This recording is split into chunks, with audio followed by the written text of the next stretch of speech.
Hello. Welcome to the Xirtus.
Synctank.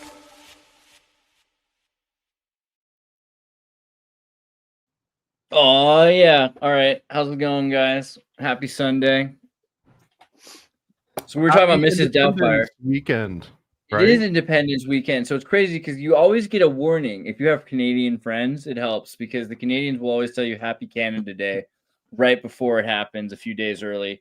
And then America Day happens, and it's always, it's kind of weird being in another country for America Day because, like, you can always notice other people aren't celebrating freedom hard enough, and they think it's like a thing about being in America, which is totally not the point, right? I just watched Independence Day randomly, like a week earlier. I think my biological clock ticks for it at a certain point, and you just feel it coming. It's like Jurassic Park, and then Independence Day, and the aliens are attacking, and you're celebrating for freedom. And there's like the aliens, the ice, and the border, and everything. You know that it's about fighting for something more than just land. It's about fighting for an idea, and you have to be American everywhere you go. You can't just like have inalienable rights in a safe space, like in the continental United States. It's like wherever you go, you have to be like, I'm an American. I thought this was America. I'm an American, like all day long, everywhere you are, all the time.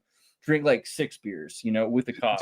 Dude, did you ever see that Jake used this clip in a video of his with Bill Pullman, who was the president in Independence Day, reading from Stormy Daniels' book about Donald Trump's penis resembling the Mushroom Man from Mario Brothers. So like the symbolism gets like kind of off the charts because he's the president, and then he's reading this thing, and Mario Brothers, the movie with Bob Hoskins, like it had what's his name, Dennis Hopper basically playing Donald Trump.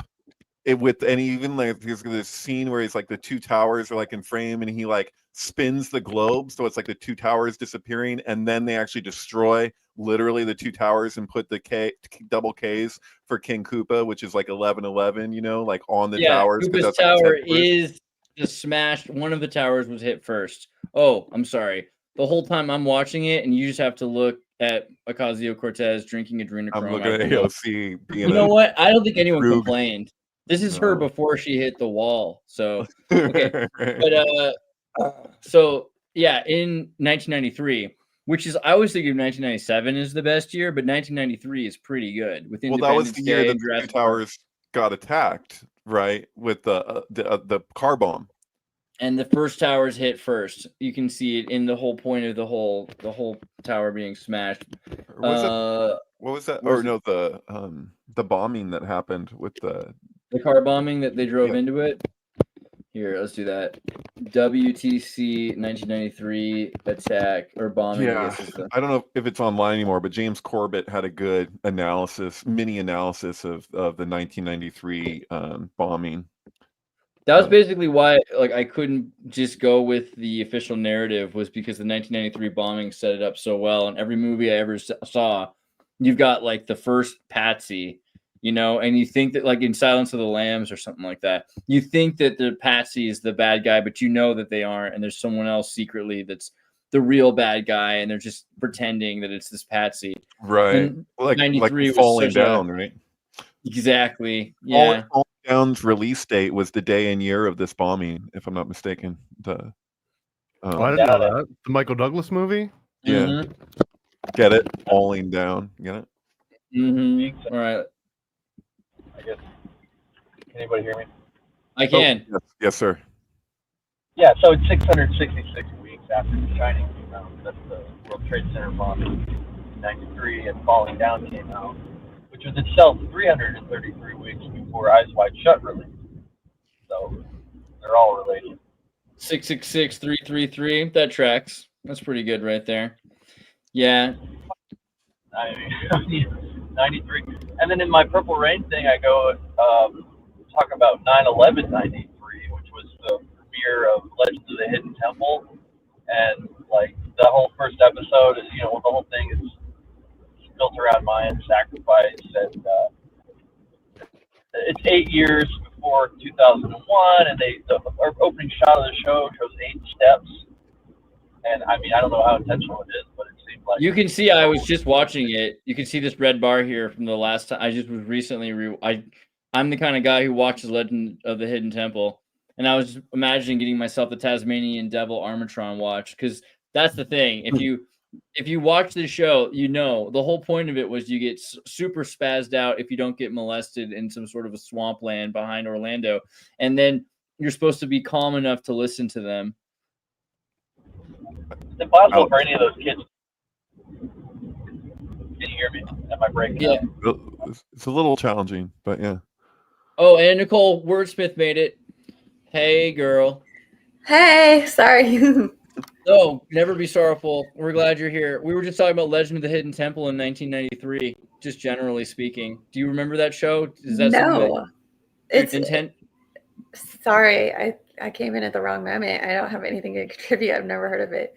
It's totally chill. We basically It was started by talking about introducing Super Mario. children, right? 90s children to the concept of child sacrifice in terms of like appeasing this god, and then you could walk away with, I think, British Knights shoes and like an all expenses paid vacation to Orlando. Or you Right, could but get you were already GAC. in Was there. this one of the GAC shows as well? Or was that just... I think that came Didn't they- later. Maybe. I mean, Well, I mean, it started with you can't do that on television, right? And then it was This all over one the place. was more about the Doom, and I don't think that they got silly with like slime and gack. That was actually one called gack after this one too, right? Wasn't that one where they had to like go through like an Olympic challenge? right. They went from Aztecs to the Greeks, but it was the introduction of most kids to Aztec culture in general in America. Right. And you had to just basically pay attention. If you could remember what this crazy animatronic skeleton, head said, then you learn some sort of a weird history lesson. Because most of the time you'd forget everything that the guy, he'd tell you at the story, like, there was once a monkey that lived inside of this temple and it was sacrificed, blah, blah, blah, blah, blah. If you remember the story, then you could do the trivia and you could win. It was beautiful. What a beautiful show. But this was 1993, and this was the same year as Falling Down came out, which was the same year and same day. Falling Down came out the same day as the World Trade Center bombing in 1993, which is also somehow connected to Super Mario Brothers, the movie. Was it the West Memphis 3? Didn't that happen in 93 too? West Memphis 3. Let's find out. Because 93 is a number connected to Saturn. Dude, 93 is a good number. Thank you. Because the Thelema, right? Because 93 represents love is the law. Will. Yeah, totally. Love is the will. It's the Thelema spells out 93 when added together. Agape And spells out Greek 93. Gematria. Yeah. It's it equals Saturn too, which is like the harvest, right? So how does 93 relate to Saturn? I think Saturn S series. I think it equals that. Yeah. Is it Hold on. the I don't know. God, I Gematria can't of Saturn? Yeah. Yeah. In what system, I wonder? In like... Well, if you go to occult decode instead of any 93. other horrible, Oh, God. I just do this so that you can remind me every time. OccultDecode.com. Anytime you want to do any kind of gematria, you can go to occultdecode.com. And then for 93, you can either search that or you can type in Saturn and then show all ciphers, and it'll show you all the other iterations of it. So the ordinal gematria, 19 for S, 1, 20, 21, 18, 14, altogether 93 Saturn. Very good indeed. This is Paranoid American's very own gematria website, Occult Decode. And look at those highly like nice recommend little it. 3 icons under the 93. One of them will just put an image of that right on your clipboard so you can paste it directly into Twitter. You don't got to like save it and rename it and find it. It just bam. See, like that's what you it's built made. that. Beautiful. Isn't it nice? Talented. Isn't it great? Yeah. Go on. Well, we brought it up also because in the Super Mario Brothers movie, there's the Koopa thing, right? So Koopa is Dennis Hopper, and he's standing there right underneath Koopa Tower. And let's see, Koopa Tower. We were looking at it, and in the Mario Brothers movie, which has Koopa's Tower being a bombed version of the World Trade Center, right? Well, And we one of watched the it towers disintegrate when he's there with the monkey with the devolution gun, which like devolves you, right? Yeah. So they show that just the towers like disintegrate like before your eyes in that scene. I wonder if we can watch that scene. Like, I wonder if we get away with it. because there's something about the thing with 2001: A Space Odyssey with the apes, with the dawn of man, and that like he like has like Dennis Hopper has the Devo gun and like turns the guy into an ape at the exact same moment, pretty much same scene where the 2 towers are like struck. Like Right. it's ridiculous. Yeah, I don't know. Oh, you got the whole movie here? Oh no. No, just the one scene right here, and he puts his head in there, and then he shrinks him up. Oh, right. But I'm talking about the Devo gun. So that's just like the machine, but there's like, and he's explaining it here. This isn't the scene I'm talking about, though. It's close, though. It's the same premise in the movie. But he has a gun that turns you into a monkey. Yeah. So like, yeah, it like there it is. That's the scene. 7 seconds. There we go. Yeah, look at. So she points, and then there we have it. Yeah, and then the K's show up at the same time for the 11-11, right? Because King Koopa. Yeah, but he's modeled after Donald Trump, admittedly, just like in Back to the Future 2. So like that's the crazy symbolism. Which what was I relating that to in the first place? But yeah. I mean, definitely though. It's like there's no question. It's just who he was supposed to be, and it's like it's great that they did this Mario Brothers because some people say that there's not very much about Mario Brothers, but that's kind of the point. They took this thing that kids were going to see and they made it about something they wanted to make it about, and it was pretty deep. Vote for Koopa, you know. It was straight up Trump. The reason I brought it up was because of the mushroom thing. Because Bill Pullman, because of his role in Independence Day, was asked on this podcast to read from Stormy Daniels' book, and he's like reading in her own words how Donald Trump's dick resembled the Mushroom Man from Mario Brothers, specifically. So Toadstool, and she's like, it looked like Toadstool. So like, and he says it, and so you're like, dude, like that's such. And so Jake Coates had made a sync video about it that I recommend. Where he shows it all in a row. He even has that thing with like how 42 relates to Mario. There's like this hidden level or something. I can't remember all the particulars. And the antithesis of Nintendo Sega with the 32X mushroom tip, right? This is where you stuck the mushroom tip into the 16-bit onto the CD. This was the 16 for the tower, obviously, and then and 32-bit, right? Or isn't it? No, because when 64 was there a 32 in between? No, it just it went from 1632 to guess what? Sega Saturn. Right. Yeah. So I mean, and they're all in like black boxes, right?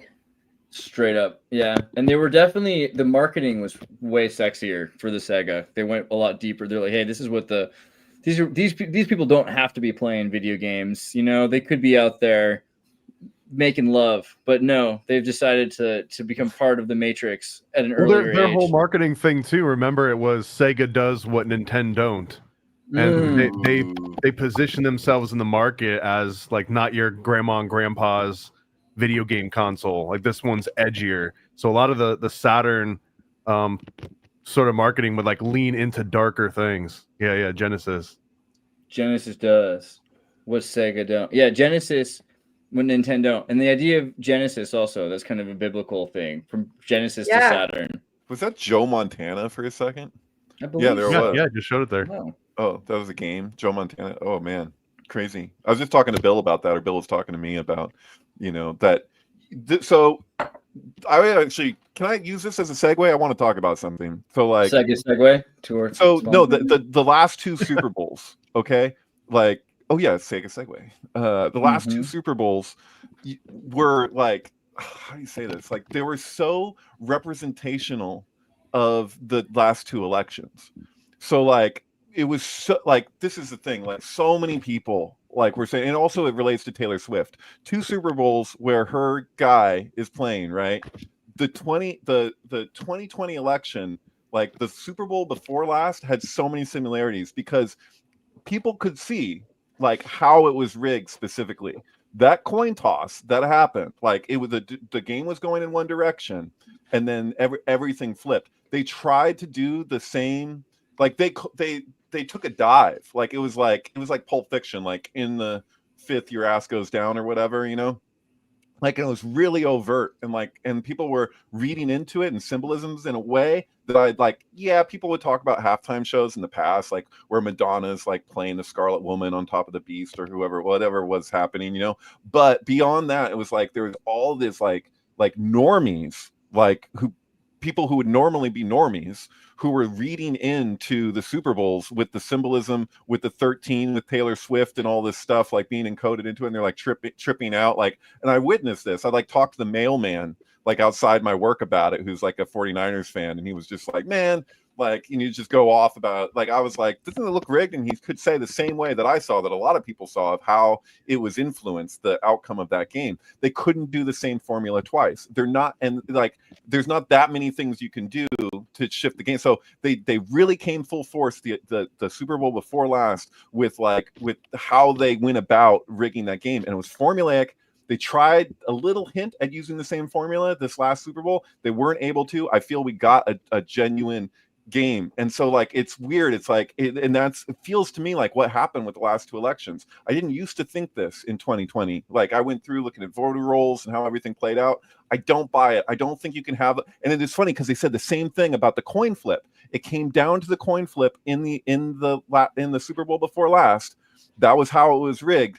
And then the question with the 2020 election was, if you flipped a coin this many times, how can the votes that showed up in the middle of the night all be this landing the same exact way? All of them. Like I wouldn't, I seriously, like I had so much like resistance to acknowledging the particulars around the 2020 election. And now I'm sorry, I don't buy it. Like it's just, and it came down to the same issue of symbolism of a coin toss. It's like, you can't flip a coin that many times and have it land in the same direction every single time. Like, oh, we found all these votes in the middle of the night. Oh, they all go the same way. Like, yeah, I think that's a temperature check. It's like, how far can we push the envelope and see, like, will they hang us in the streets if we do this many? And if not, it just gives them feedback that they need for the system that's being designed. It clearly is not a perfect system. There's so many problems, and they're messy, and there's idiots running it. But every once in a while, you got to have that. Like, we were a beta test, I think. And there was a guy who testified who had designed the computer program to rig elections. He blew a whistle on himself saying how he did it. And like, there's video of this where he's telling a judge, we rigged this election for, I believe it was a governor at the time. And the judge asks him, could you do this with a presidential election? He's like, I don't see why not. And he's basically like, this is all kind of after the fact stuff with this program. And the judge was like, how would you ever know? And he tells him, he's like, well, one indicator is if the election is super close. It's like in 2006 in Palestine's one and only election when Hamas won by 3 points. Where you're like, it's like, I'm not, who knows, but it's suspicious when you have it be like neck and neck to that degree. He's like, that should be a red flag. coincidentally and very conveniently, it's the best for ratings too. If you see a huge landslide, no one's really tuning in every single second to get the latest update because you know that it's going one way. So I just think it's oddly convenient and coincidental how we might be beyond the age of having landslides. Like it feels like they're always just going to be these neck and neck. It's going to be down to the last count in the last state and the last municipality, and like maybe lawsuits come after it, because that's all I've kind of ever experienced my entire voting life. San Francisco 49ers in the 80s, that was skill. Like, and you could see it because there would just be landslides, wins, where it's just like, dude, like they just destroyed them, and it was authentic, you know. And that's why a lot of people have lost interest in the NFL, is because, you know, you got the process where they're like, did that blade of grass touch their kneecap, you know, like at all, like a blade, like you know what I mean? Like they're zooming in. It used to be like, oh cool, we have an instant replay. Now it's become so anal. It just feels like OCD, you know. You're like, I can't even. It's a flag on every play sometimes, you know. It's more of it is like proof that we can just replace all the refs with AI at a certain point. Because if it always comes down to the pixel perfect final photo finish, why do we even need that guy there? Exactly. And you took all the fun out of the game. It's not fun to watch anymore, you know. But this last Super Bowl was fun to watch because I don't think they could use the same template that they used before. Like they tried a little bit, and then they're like, if you can't use it indefinitely, otherwise you're going to get caught, you know. How far are we from like the Chat GPT stadium that it gets played in, and into like somehow AI just takes over from the outside in, right? There, I just see the AI robot soccer games in India, right? China and India have robot soccer teams, and you know that was a big part of the Jetsons. Like BattleBots? Idea. Yeah, but they're like anthropomorphic. They look like human robots. India robot soccer. I'd be okay with just like Roomba soccer. I think that would be more interesting than actual soccer. Soccer robot championship. They've been building the robot championship. Let's see if I can find it there. Just go to like X, probably is the fastest way. Soccer robot India team. Yeah, there you go. You can watch the robots playing soccer right now. They suck. I mean, you know, but like, how much better are they than the Indian team? I'm just kidding. I'm sorry. Well, speaking of Super Bowl and human sacrifices, right? So let's go to that one for a bit. We can get back to WAP, Wet S. Lewinsky. So Julian McMahon, known for Nip and Tuck and Charmed and Fantastic Four, dead right before the new Fantastic Four movie comes out, right? And this isn't even, I said this Fantastic Four reboot, human sacrifice of Julian McMahon from the 2000s Fantastic Four isn't even the craziest occult move this year.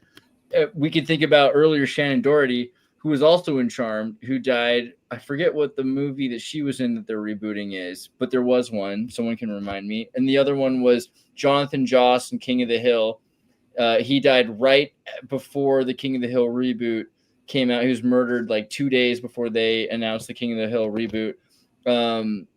There was another one. Michelle Trachtenberg, she died just a few months ago. Right as she, like 2 days after she died, they announced the Buffy reboot, right? And the Buffy reboot's coming. She had apparently some crazy like liver disease, started wearing all black all the time, and it was super scary. And now Sarah Michelle Gellar is getting her star on the Hollywood Walk of Fame.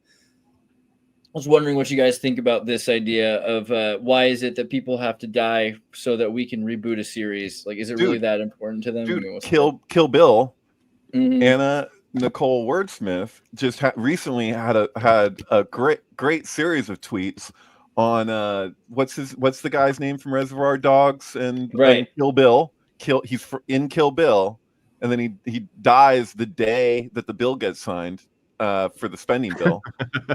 The big beautiful bill. Yeah, here we go.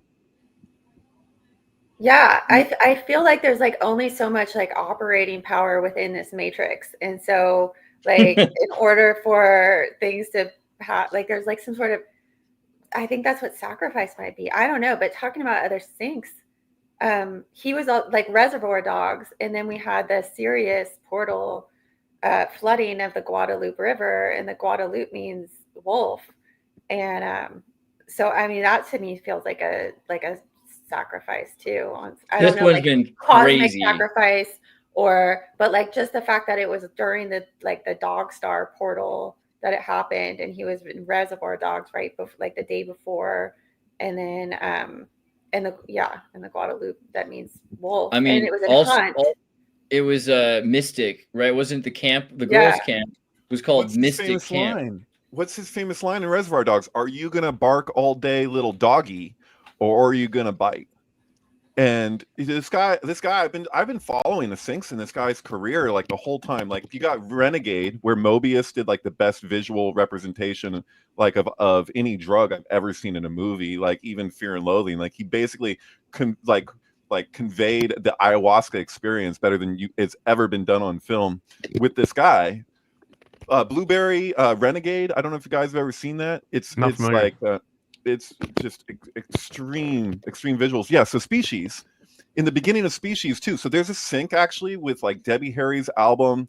That the first time she was no longer Blondie, where she teamed up with H.R. Giger. It's called Cuckoo. So like she did like a series of videos, and even the cover is H.R. Giger. So that actually, like, Species and Cuckoo like totally sync together. Like, there's a crazy thing there. But like he's in this, right? But it's like she's being treated like a dog. Like it's like jump, do this, do that, like at the beginning, and then she like breaks free. So she's like basically a wild animal alien that's going around and like having sex with people and killing them. Like, it's just weird. It's an H.R. Giger concept too. So it's like, it's similar with Alien in that way, where it's like he did more contributions beyond. But yeah, so his whole thing with that, like the dog symbolism, you're absolutely right. Like, he is so throughout his movie career connected to Sirius in like a variety of ways. Like, it's pretty nuts. I don't know. Yeah. Now I'm looking up the etymology of mystic. Right. So that's an elite campsite, right? So like elites send their children there, like, and you go through the names of like people's kids who have attended like this place. Like, it's not like, this is not a Right. a random This is thing. the elites of Athens sending their children into the labyrinth a little bit, right? Well, the numbers hit hard too, because it was 23, 13, 19, 750. There's all these particular numbers that they chose. 23, obviously, but 13 confirmed deaths. That's pretty crazy. And then 23 out of 750 campers. I just see 237 in sequence there. Yeah, it's pretty funny that they thought that this would be like something you could like. I mean, it dehumanizes, clearly. That's the other thing, because I look at that and I wonder about what's real. But these were innocent kids, and so it's pretty crazy. These are some of the girls that were rescued. I can't know the line between what is just happening and being reported, like for real, like versus like what is this, like we're gonna lay on the symbolism here. Like that to me is just a line in the sand. Unless I have proof one way or the other, I can't take an ultimate position. Sorry. I think the system is so evil that it will do both, right? Like there is absolutely loss of life. Like I actually can't talk about it right now because I'm gonna cry. But like someone I know's daughter is missing. But, oh God. So there is like a loss of life and like a real evil that happens. But I think also the internet or whatever like puts out these particular codes and numbers so that people will look at it and dismiss it and be like, oh, it's bullshit, it's a psyop, and then they turn their hearts off or they become callous. And so then it's it's a double harm to society, right? Because there are people who are really hurting and suffering right now. I think that if there's like an intelligence system that's orchestrating any of this, or even in the Eric Holden, is it that said, never let a good tragedy go to waste. I feel that part of that is they want a callus formed. Like that callus is going to make it so much easier. Like it almost turns into a lubricant in terms of the other sorts of upgrades they want to make to the rest of us. Right. Yeah, I guess for me, I mean, I look at it as these are intentional sacrifices. Like it's maybe you can't blame a particular person, but like the system itself or like nature itself is picking these kids and their innocence and these numbers of them. And it just seems pretty intense that that's something that we kind of just see every single day, like all the time. But right now it seems like there's a lot of it. There's this whole month or this summer, particularly around the wars that are going on and the beginning of world wars. it seems like there's a lot of like innocence that are being maybe put on the altar for the cremation of care or something like that. And of course, just Guadalupe, also Guadalupe, which refers to like the Arabic part of Spain, the two rivers, you know, Guadalupe. I have to find the language of Sprach in English. It's weird how it's pronounced Guadalupe too, huh? Like a loop, right? Even though it's like it's written Guadalupe, like that's how you would read it. But at least in Texas, we say Guadalupe. Mm-hmm. Yeah, but this is a famous symbol too. When we think of the Madonna of Guadalupe, right? The Guadalupe, maybe Yeah, that's something. what the image that comes to my mind whenever I hear it. Yeah, with her foot on the serpent, right? With the crescent Well, at her feet. she's on the serpent and she's also on the crescent moon. So there's Yeah. something there. Like, is she stepping on Islam, or is it more that she's rising out of? I mean, because at the time, the Guadalupe is an Arabic name. It's the Spaniards who came out of an Arabic part of Spain. So there's definitely a connection there with the Muslims too. And is it crypto-Islamic? Well, there was a lot of Muslims were trying to get as far away from the Spanish Inquisition as possible, right? It's the beginning, and it's the alpha and the omega in terms of the canon, like of Genesis to Revelation, because in the expulsion of Adam and Eve in the garden, you have the thing about the serpent biting the foot, going to bite the foot, right? Like that's explicit. And then you have the woman with the moon at her feet with the stars above her head in the book of Revelation. And so it's like it's basically a symbol of like alpha and omega with, you know, the virgin in both, right? The loop and closing the loop, and also like the snake biting the foot is also, it seems like a veiled reference to an Ouroboros, right? A snake biting its own foot would be the perfect example of a loop. Right. Yeah. That's kind of a trip, right? And like, I mean, that's one of the things that, like, if we had Will here, he'd be going off about, you know, David Koresh, like the way that his reading of the Bible is very much like this, like you get to the bottom, you go back to the top of the slide, which as far as like Torah reading is concerned throughout the year, that's literally what they do, right? Like they read through the scroll, which is itself is a spiral, right? With the two pillars, and they get to the end, and then it's like, oh, back to the beginning, and we just keep, because it's literally a loop. But yeah, it's crazy. That's like the Stephen King Gunslinger series, right? Wasn't that like the tower, or was it a different thing? Was the tower? No, that's you're on point. Yeah, I don't remember all the specifics because I never read it. I just watched that really bad movie version that they made of it. But I have a friend who's super into it.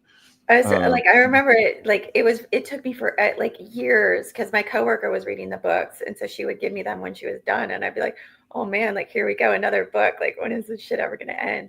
And then when it ended, it was like it started back over again, and I was like, "What?"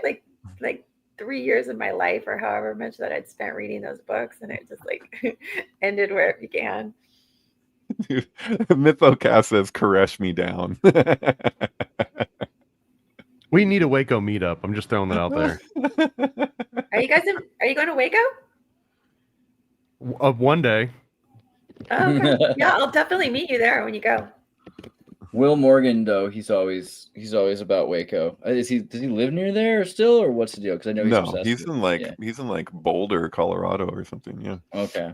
Yeah. But no, it's he's more studied on the Waco than the vast majority of people. He's done his research, you know, and he's got access to some stuff that he's had to work for to be able to get in terms of like what David Koresh's like ultimate actual philosophy was. Like, yeah, I don't know how much I'm allowed to say. So like, I'll let him speak for himself. Do you think that there's any connections between Waco and OKC, aside from just that McVeigh and his handlers were motivated by this this escalation from Ruby Ridge to Waco to OKC?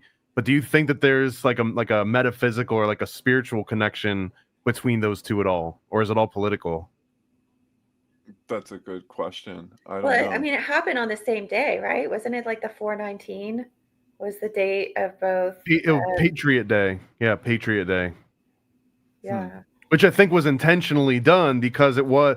But I guess I'm wondering more that I know that OKC is connected to Waco because like that was his response, or the government's, or whatever you believe in PatCon or not.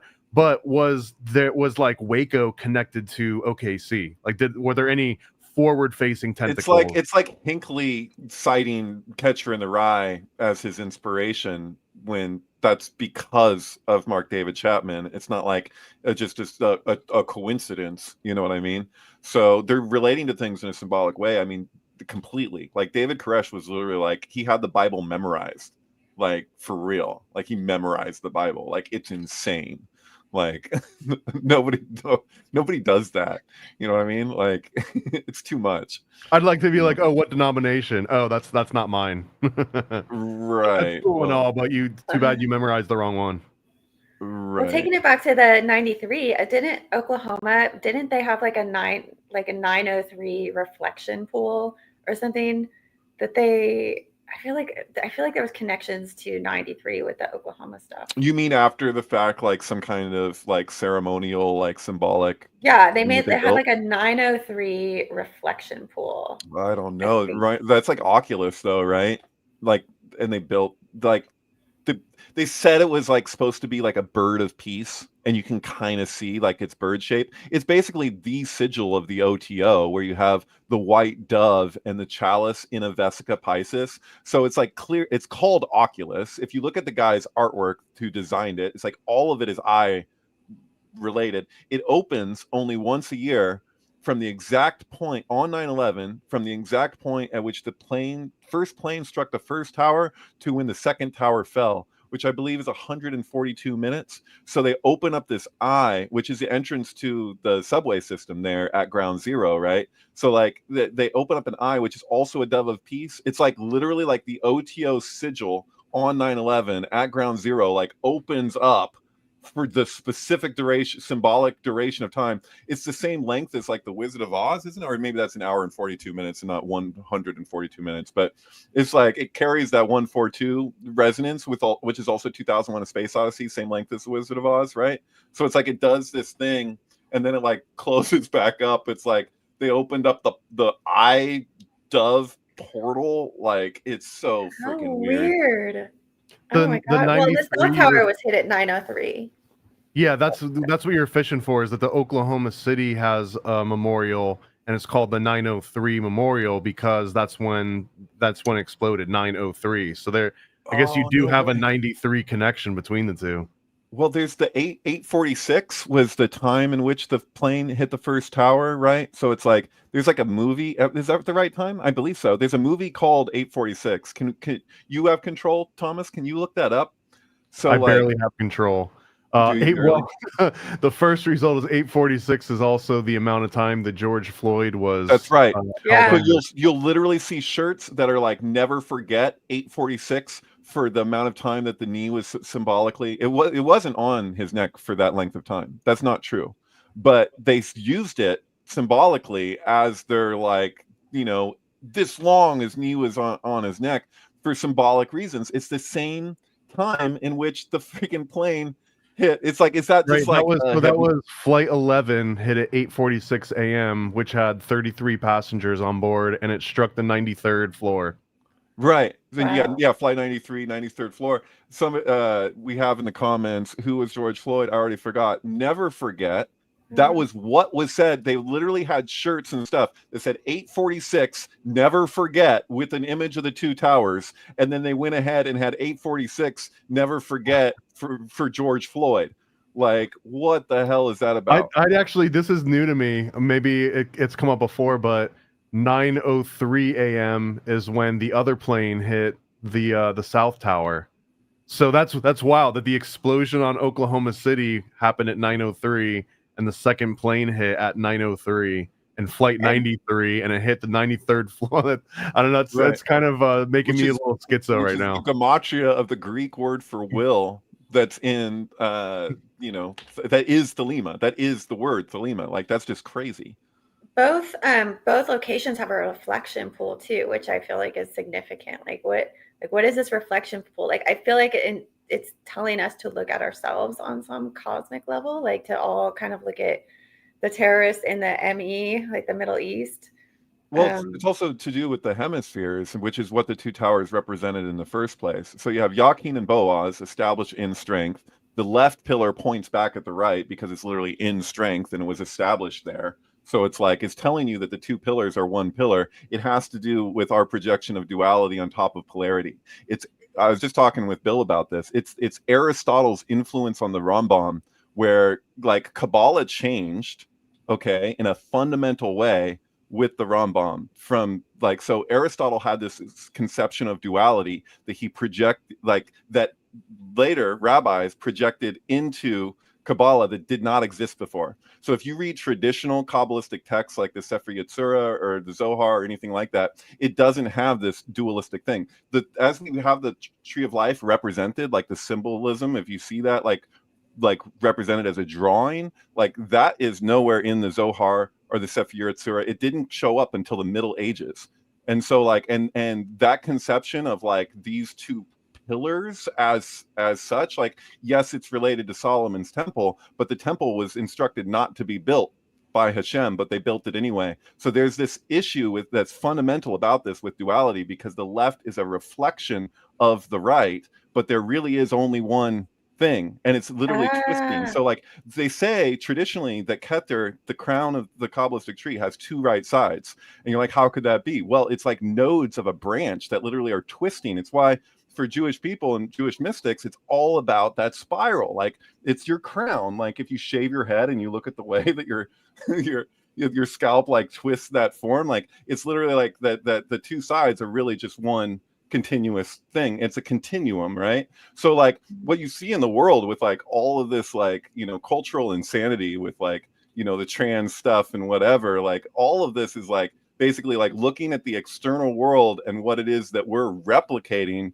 from the internal world, like trying to like, they're looking for unity in a place where it can't be found because of the nature of the principle of emanations, that things come into form from etheric to gross. So we're like constructing this whole thing with our hands and our minds that's not really what the thing in itself ultimately is. And all of our systems reflect that. That's why you have like right and left politically and all of these things, but ultimately that's subject to breakdown, which is what 9/11 represents. The destruction of those towers is showing you that the eon of this duality being projected into the polarity is going to end, and it actually ends that day. It just takes the cognitive dissonance of us to see that there's this developmental shift that's occurring with us. There's an actual evolution taking place, but in the midst of that, there's a shell around that is the elite trying to take what they can of this eon before it comes to pass completely. So it's like it's just the greed and the mammon. They're just like they want to take what they can of this thing that's on its way out while they can, because it's just the nature of it. But that's just the shell. Like it's literally like the skin of the snake. Like people's attention is all on the skin, while the actual inner snake is like moving forward out of that. You know, we're just totally distracted by the most superficial crap. That's why, like, when you look at the culture war stuff, it's like it couldn't get any more superficial. We're like even asking the question, like, what is a woman? Like it's like, because that's us fixated on the shell. It's all like we think that you can have a cosmetic like manipulation of something, and now you stuck feathers up your butt and now you're a chicken. Like it's just literally that's where we're at, and it's just this massive aversion to acknowledging the unity that already exists and how transcendent everything already is. You know, like ultimately, like so weird. Because we deal in the snake skin, like that's the part, right, that anyone really cares. That's one of the things that I learned from Prometheus Lens podcast, this guy Doc Brown, but he goes hard into the tale of Esau and like maybe being a biblical Bigfoot, but the whole thing about coming in from the field and then like giving up his birthright to his brother over a bowl of soup. That's kind of the mainstream Old Testament story version. But if you go into the Jasper books, or the Jasper, I can't remember what it was called, but the original story was that it wasn't that he just came in from the field famished. He came in famished because he had just fought Nimrod, and he defeated Nimrod, and he stole Nimrod's like magical jacket, and that jacket was apparently the snake skin from the snake in the Garden of Eden. And one of the things the reason I latched onto this is because we were talking about that movie Noah by Darren Aronofsky. And a lot of people hate it, and it like went completely off of where expectations were at. But it has a scene in that movie where they actually show Noah has this snakeskin like coat, and that coat is the same thing that gets passed down to Nimrod that eventually makes its way into Esau. But that the snakeskin itself has some kind of magical abilities to it. Like it's described all sorts of Right. supernatural qualities, and Well, that's really what his birthright was. It wasn't just the land and his dad's word or anything. It was that he had ownership of the original snakeskin from the Garden of Eden. Yeah, there's also like he does the tefillin in that film with the snakeskin wrapping it down his left arm, right? So there, and also like the thing with the snake is that it's the two types of magic. There's the actual magic that is inherent in nature, that is magical, like potato farming is magical, according like Crowley would say, if you want to understand real magic, look at potato farming. Like this is something that you don't know the outcome of what's going to happen if you do these steps, and then every step involved, you do these things, and how do you know that this is going to come out of it? Well, it just does. Like we don't even need to necessarily know why. It's just like this is how it works, And then you have sleight of hand magic. So the thing with Moses with the staff, that he goes to Pharaoh and he turns the staff into the snake. And it's supposed to, at least in the story, in the mythos, it's supposed to be that this is him demonstrating real magic.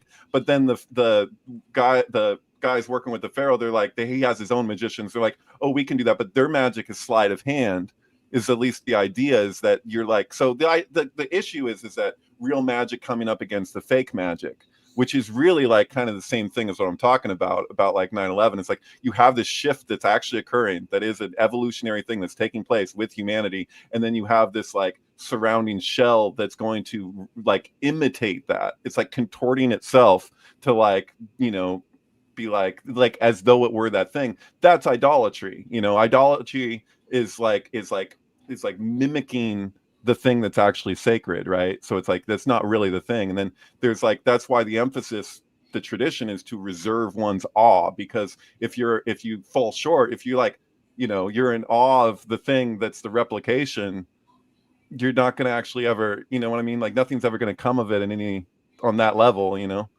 don't actually get where's the potato quote from? Do you remember? It's no, I read it in one of his books. I got like a stack of Crowley books. I don't remember where it was, but he was like describing like, well, what is magic? And he used potato farming as an example of like I tried magic. finding it, and the only thing that comes up for now is that there's a recipe that he wrote for making potatoes. So you can get Aleister Crowley's potato recipe. Yeah, there's his like curry recipe that's also that he fed the people when they're climbing K2 or whatever. But no, that's the thing with like Crowley books, is it's like there's a lot of stuff. You can't find everything on the internet that easily. I mean, maybe I guess there's PDFs out there or whatever, but like there's as it stands right now, I don't think the AI is advanced enough to take just every author and let you find every little thing that they said in their books, because it got These books are expensive too, huh? Some of them are, yeah. Well, Weiser stopped publishing him for a while, and then the prices all got jacked, and then eventually they started publishing him again, and then I guess the prices went back down. So there's some drama right now, actually, in like the Thelemic communities, because Magic Without Tears was going to be republished because it's essentially in the public domain, but like Thelema, I think the OTO or someone like actually started cracking down and sending out the cease and desists on anyone else that's trying to sell it, because they're trying to keep the price high on these like hard to get books, even though you can download them for free, but to actually get them in print now, I just know that because I follow the Thelema subreddit, so I can just see what stock picks are coming up, I guess.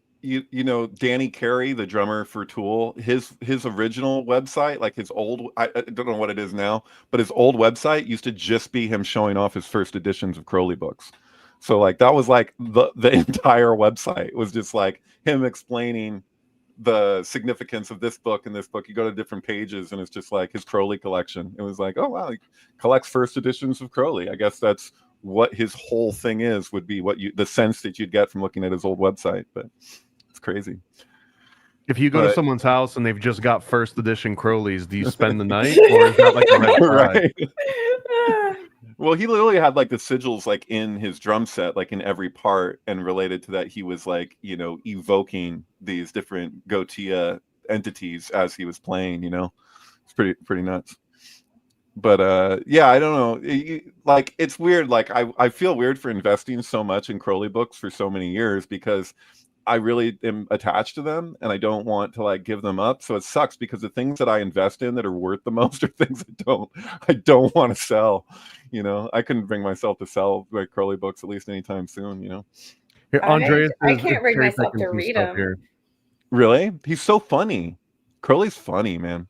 Like his sense of humor is stellar. Like especially like you brought up Magic Without Tears. Like Magic Without Tears is like his correspondence with his female followers. You know, so he's just like his way of. Well, his way of- one, Magic Without Tears and Book 4 seem to be the ones that get recommended the most. If you're only going to read like one Crowley book this year, Yeah. those usually come up. Although there's so damn many, there's so many options that it's hard to even know. And then like the snobs within the Crowley community, it's like, oh, you read that one? Oh, that's not even one of the good ones.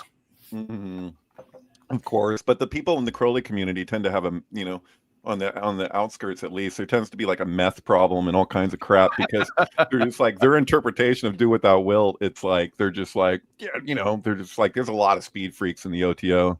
I mean, we talk about the upper echelon. I mean, Andreas has interviewed Leo Zagami, who has like documentation that shows that Freemasonry has like these secret levels that are like one with the secret levels of the OTO. Like the secret societies actually merge into one thing in certain places. Yeah, I don't doubt that at all. It would be the same thing where the CIA, you would expect, would have a liaison with the FBI, who'd have a liaison with the ATF and the DEA, and you know what I mean. Like there's ways that these different intelligence groups share information with each other without publishing it and letting them find it in some public forum. So it would be crazy to think that doesn't exist all the way down because government Right. came from Masonry essentially. So if there's secret factions within government, there's got to be secret factions within the thing that it's based on. Yeah, and that's all sex magic too, by the way. Like not all, but a big part of that is sex magic stuff. That's why Eyes Wide Shut is like a true whistleblowing film. What, You know, Freemasonry or OTO? those secret levels that exist within Freemasonry that connect directly to levels all of the sex OTO magic? that are secret. It's largely focused on sex magic. Yeah. It's Well, rough. that's just what I because- think the Diddy stuff was too, Sure. right? Like Yeah. those freak offs. Totally. Yeah. And that woman, I'm sorry, like she's like that's like James Comey's daughter, who's the prosecutor in the Diddy case. Like, I'm sorry, like I can't help it. I'm of the conspiracy crowd that's just like, this is freaking she's the same person who defended Epstein and Maxwell. Yeah, you know what?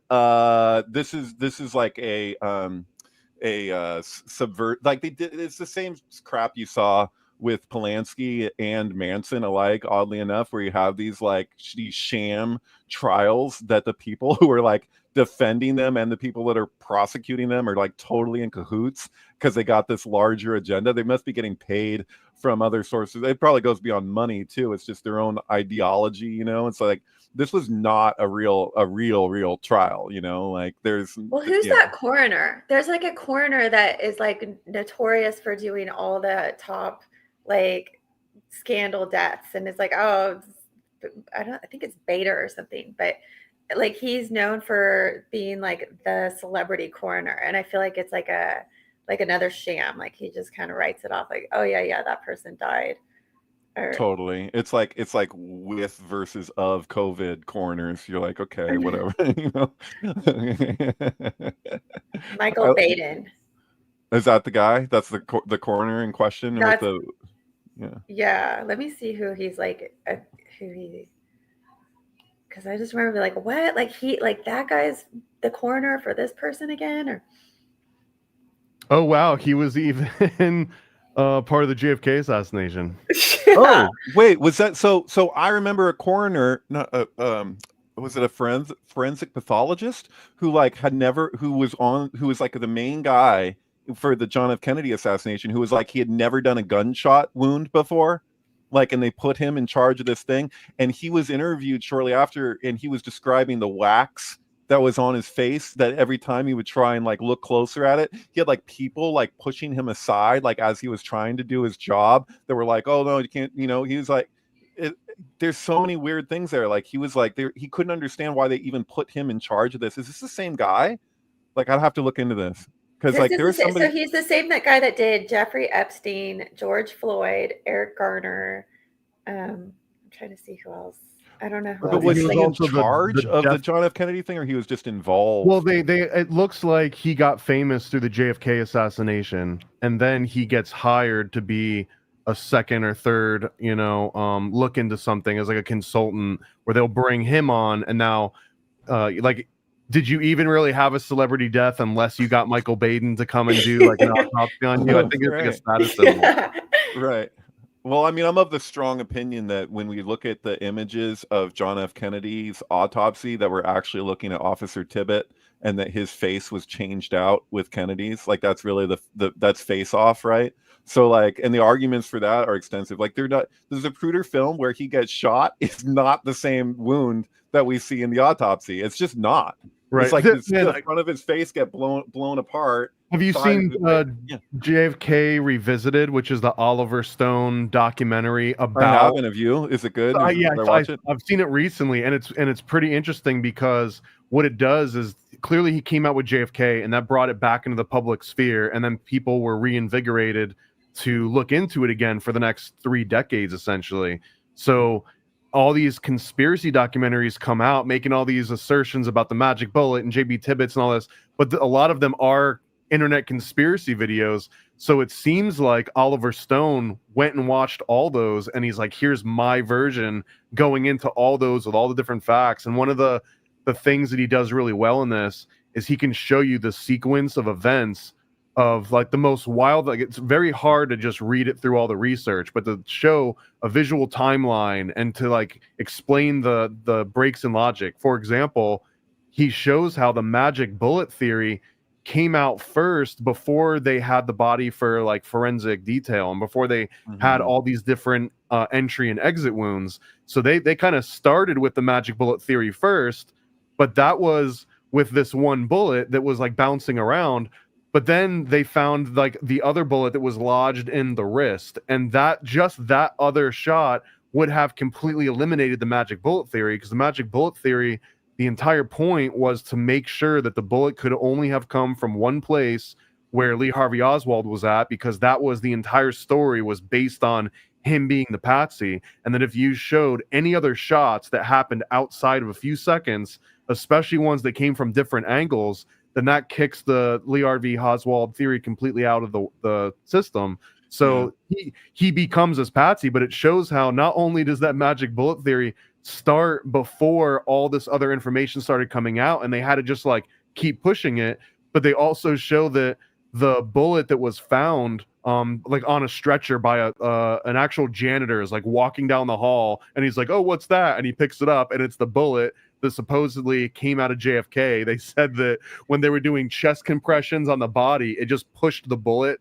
back out, which that's not something that happens. But they completely overlook the fact, well, then what happened to the magic bullet? Like, didn't it end up in this guy's wrist? And if it ended up in his wrist or his thigh is the last place, then how does it come out of JFK's body? So the Oliver Stone JFK Revisited does a really great job of showing that here's why none of this makes any sense at all.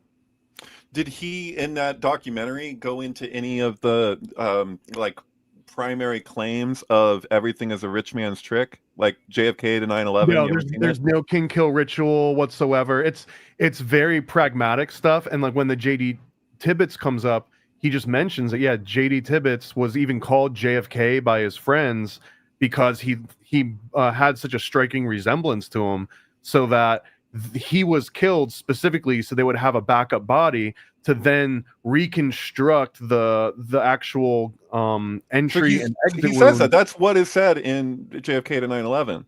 Like, I can't it's so solid. They put the freaking two caskets on the same airplane going from Dallas to Washington, and the coroner, there's interviews with the coroner describing that he was surprised to see this pink metal casket come in for JFK when he saw on the television him getting loaded in a real wooden coffin.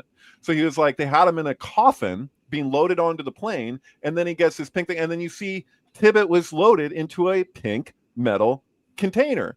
And it's like, and they had the world's leading plastic surgeon on the plane going from Dallas to Washington. His wife like Wynn claimed in a later interview, she said she was sitting there with her husband when she saw on television Jack Ruby shoot Oswald, and he gets up and goes, "It's okay. Everything's going to be okay. It's okay." And she's like, "What the hell?" And she's like describing that. You're like, why would that be? And she's like, also like, why was my husband, who was like such like a prominent plastic surgeon, on this airplane in the first place? Like, what the hell? And like, yeah, so there's crazy levels to that whole story. I think it's true that he was shot from a sewer drain 15 feet away. Zapruder film is aimed the other direction, right? Like, because the driver gets shot in the shoulder. There's the sewer drain there. Like, you could, if you inspect the scene, that guy, there was two guys, but one of them got arrested that day. There's a record of his arrest. He just got a job at a car dealership. I could find his name maybe, but he got a job at a car dealership like just before then, and he disappeared from the work site, came back covered in mud, and he was vomiting, and the boss called 911. There's a record of his arrest and release the same day. There's every indication that that's the freaking guy. Like, it was, they fired like, what was it, like 8 shooters that like fired simultaneously. Every bullet is accounted for. So like they missed. So like they shot, they missed. They were like, oh shit. Like, even, and like simultaneously. And then they were like, they had to shoot again, and then they missed. They got couple shots in, but not of a headshot. And then the driver got shot. And then there was like, and then the third looks as though it was only one shooter. So it's like, there's like 4 of these shooters shot at the same time, missed, next set 4 shooters, something like that, shot again. And then they're like, and then the guy gets the headshot from the sewer drain, and they're like, okay, we're done. And they were like, well, that isn't going to look the way it was supposed to, because it was supposed to come from this one guy that was set up as a patsy. And so then they had to take care of him. But yeah. I don't think it's an accident that like JFK, the whole thing is filled with so much fuckery, and like that also is the acronym we use for just fucking kidding, right? Like when we're like JFK is meaning I'm just fucking kidding, but like there's so much bullshit around the JFK assassination. And also I don't know, like the fact that you just said it goes back to a sewer drain takes it back to Mario Brothers for me. Like, fucking simulation. Word. And Luigi shot the Wall Street guy in New York. Yeah. Weird. And like, look at John Leguizamo, what's happening with him lately, dude. He's like having the most extreme Trump derangement syndrome of almost any of those guys. Dude, I feel bad for him. It's painful. And he's the one that played the undercover agent in the Waco series. I don't know if you've seen the... That's right. He did. Yeah. Good point. Oh, weird. That's got symbolism. Now you've got a Luigi connection to Waco as well. Oh God. Wow. Yeah, he's in that Summer of Sam too. Yeah, no, that guy's got it's like, that's the weird thing. Like, I wonder about this because my sister's husband's sister, she was in she had these small parts in these films, and she was the first person to ever tell me about archetype casting as opposed to just typecasting. And she was just like, they wanted me to be one of those 3 vampires in the bed with Keanu Reeves and Bram Stoker's Dracula because I was one of the 3 sirens in Hook that kisses Robin Williams. And like, it was like the casting agency like insisted, like, no, you have to do this. And she was like, they wanted me to do that for like symbolic purposes. And I was like, what? This is like this is the first time I'd ever heard this when I was like a teenager. And I was like, wait, what? Like, I've spent years processing that because I'm just like, and she had a whole incident. I've gone off about it before, like, and she probably wouldn't want me to share this stuff. And I haven't spoken with her in years. But, it's just stuff with Jack Nicholson. But it's crazy that like what it also, if you don't play the exact game in Hollywood, how you can be blacklisted and just like no longer get roles. Like, you have to play into this thing. But it goes down to even the level of like extras, like relative extras. You got a small part in a film, they have it. So she told me that Hollywood has this like elaborate religion that basically is like a tapestry that like relates to like old mythology, but they're like treat it like a new mythology. And she's like, if you go to a Hollywood party, people will think that they're at the party, but they're like, they do these things in these huge mansions, and you'll have like the real party is like behind the scenes, like another part of the mansion, which is very like Eyes Wide Shut sounding or whatever. But she's like, it ties in with this like this relationship that they have to the media that's not like the general public's relationship, where literally these like people. And so somebody like John Leguizamo, it must trip him the hell out that he's like, you know, participated as a character in these other elite, you know, mythological like relationships to the material, and then you're just like playing it out for them. It's like there's something kind of like twisted, like slave like about that, you know what I mean? Like, but you got to know more about, like, in the past he also played the guy that was being hunted by elites in the most dangerous game, right? He's played like all sides of this. Right. Like that's got to trip an actor out. They're just like, you know, what am I a part of? You know, it's like, dude, you just, you know, you played out the thing. And it reminds me of like Nietzsche's Birth of Tragedy, where people would literally like call upon the gods for their roles to play out these archetypes. That's why it's like archetype casting, because they're like, they want them to like embody these different spirits to like let this whole thing play out. So it's like, you know what I mean? Like you're literally like, they want them to become the thing. Like, there's a writer that I work with that has achieved like pretty big things in Hollywood. I'm not going to mention their name, but they were telling me the story about how they got invited to a Bryan Singer party in, you know, Hollywood at one point when he was kind of at the peak of his whole X-Men career, and that there was a very distinct moment in which the party that my friend was invited to kind of ended around 7 or 8 or 9 o'clock at like the very end, and then all of a sudden there's a brand new set of like bartenders showing up. There's a brand new like all of the different chefs show up. Like there's a complete changing of the guard where a single set of party people, like they hang out for that second party that's afterwards.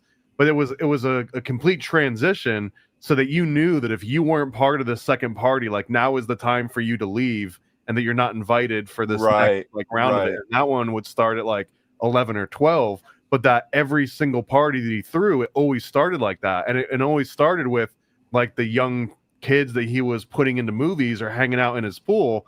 And then if they end up hanging out after that transition, now they're part of like the later adult party.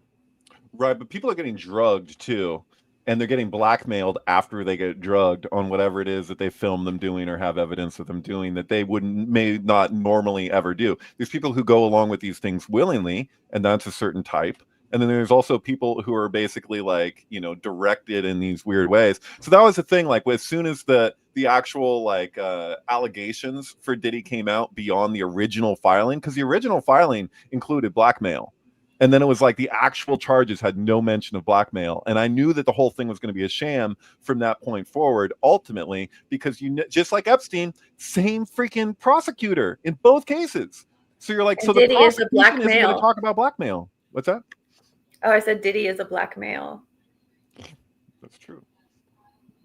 Also, I think it's not as hard for people to understand the Diddy blackmail, where it's like if you get invited to a freak off, even if it's not your thing, to not go to it would be like, no, I don't want to level up to the next step in my like own possible like celebridom, right? That's right. So there's a reason, like you wouldn't say no to a freak off, and I guess I've been trying to convey that same idea to Epstein.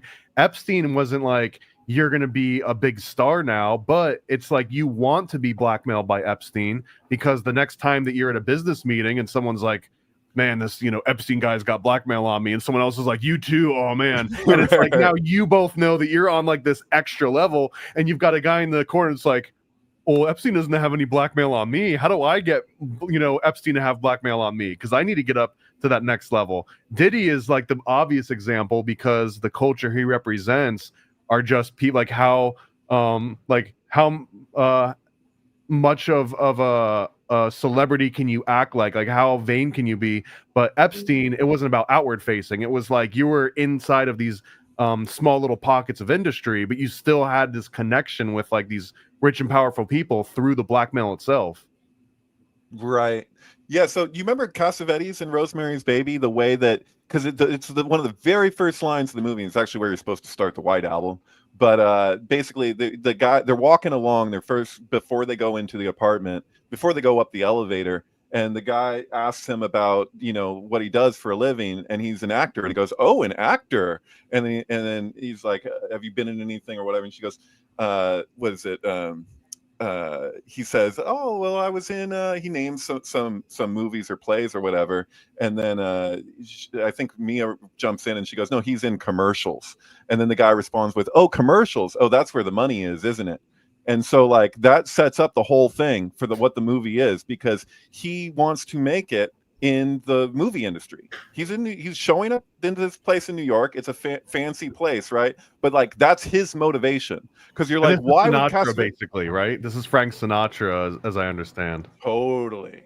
So like, and that's the thing, is that it's super meta, and this is why Polanski got ultra targeted. So he does the same thing that a lot of people in Hollywood does, but he gets the book thrown at him, right? So it doesn't excuse his behavior in any way. This is the point I always try and make with people over this, because it's so charged, and people are like, and it's like, dude, he's doing the same thing Jack Nicholson's been doing for years, and nobody tries to do anything to him about it. This guy was like a Holocaust survivor from Poland, who was like literally like showing you overtly like this is essentially what goes on. He went back and forth from movies about witchcraft and the CIA. Look at Death and the Maiden with Sigourney Weaver and Ben Kingsley. What the hell? She's an MK Ultra victim. Like, he made a movie about an MK Ultra victim. Like, it's insane.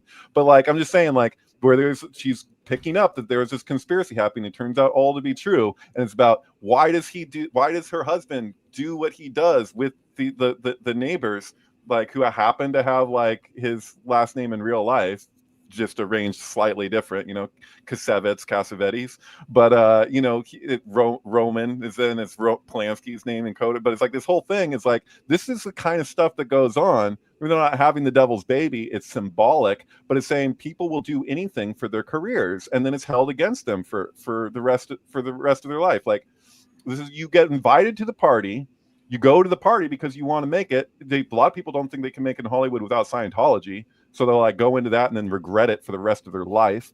But like, you go to the place, you go by yourself, they drug you right away, you do a bunch of stuff that you would never like think that you would do, but you're doing it.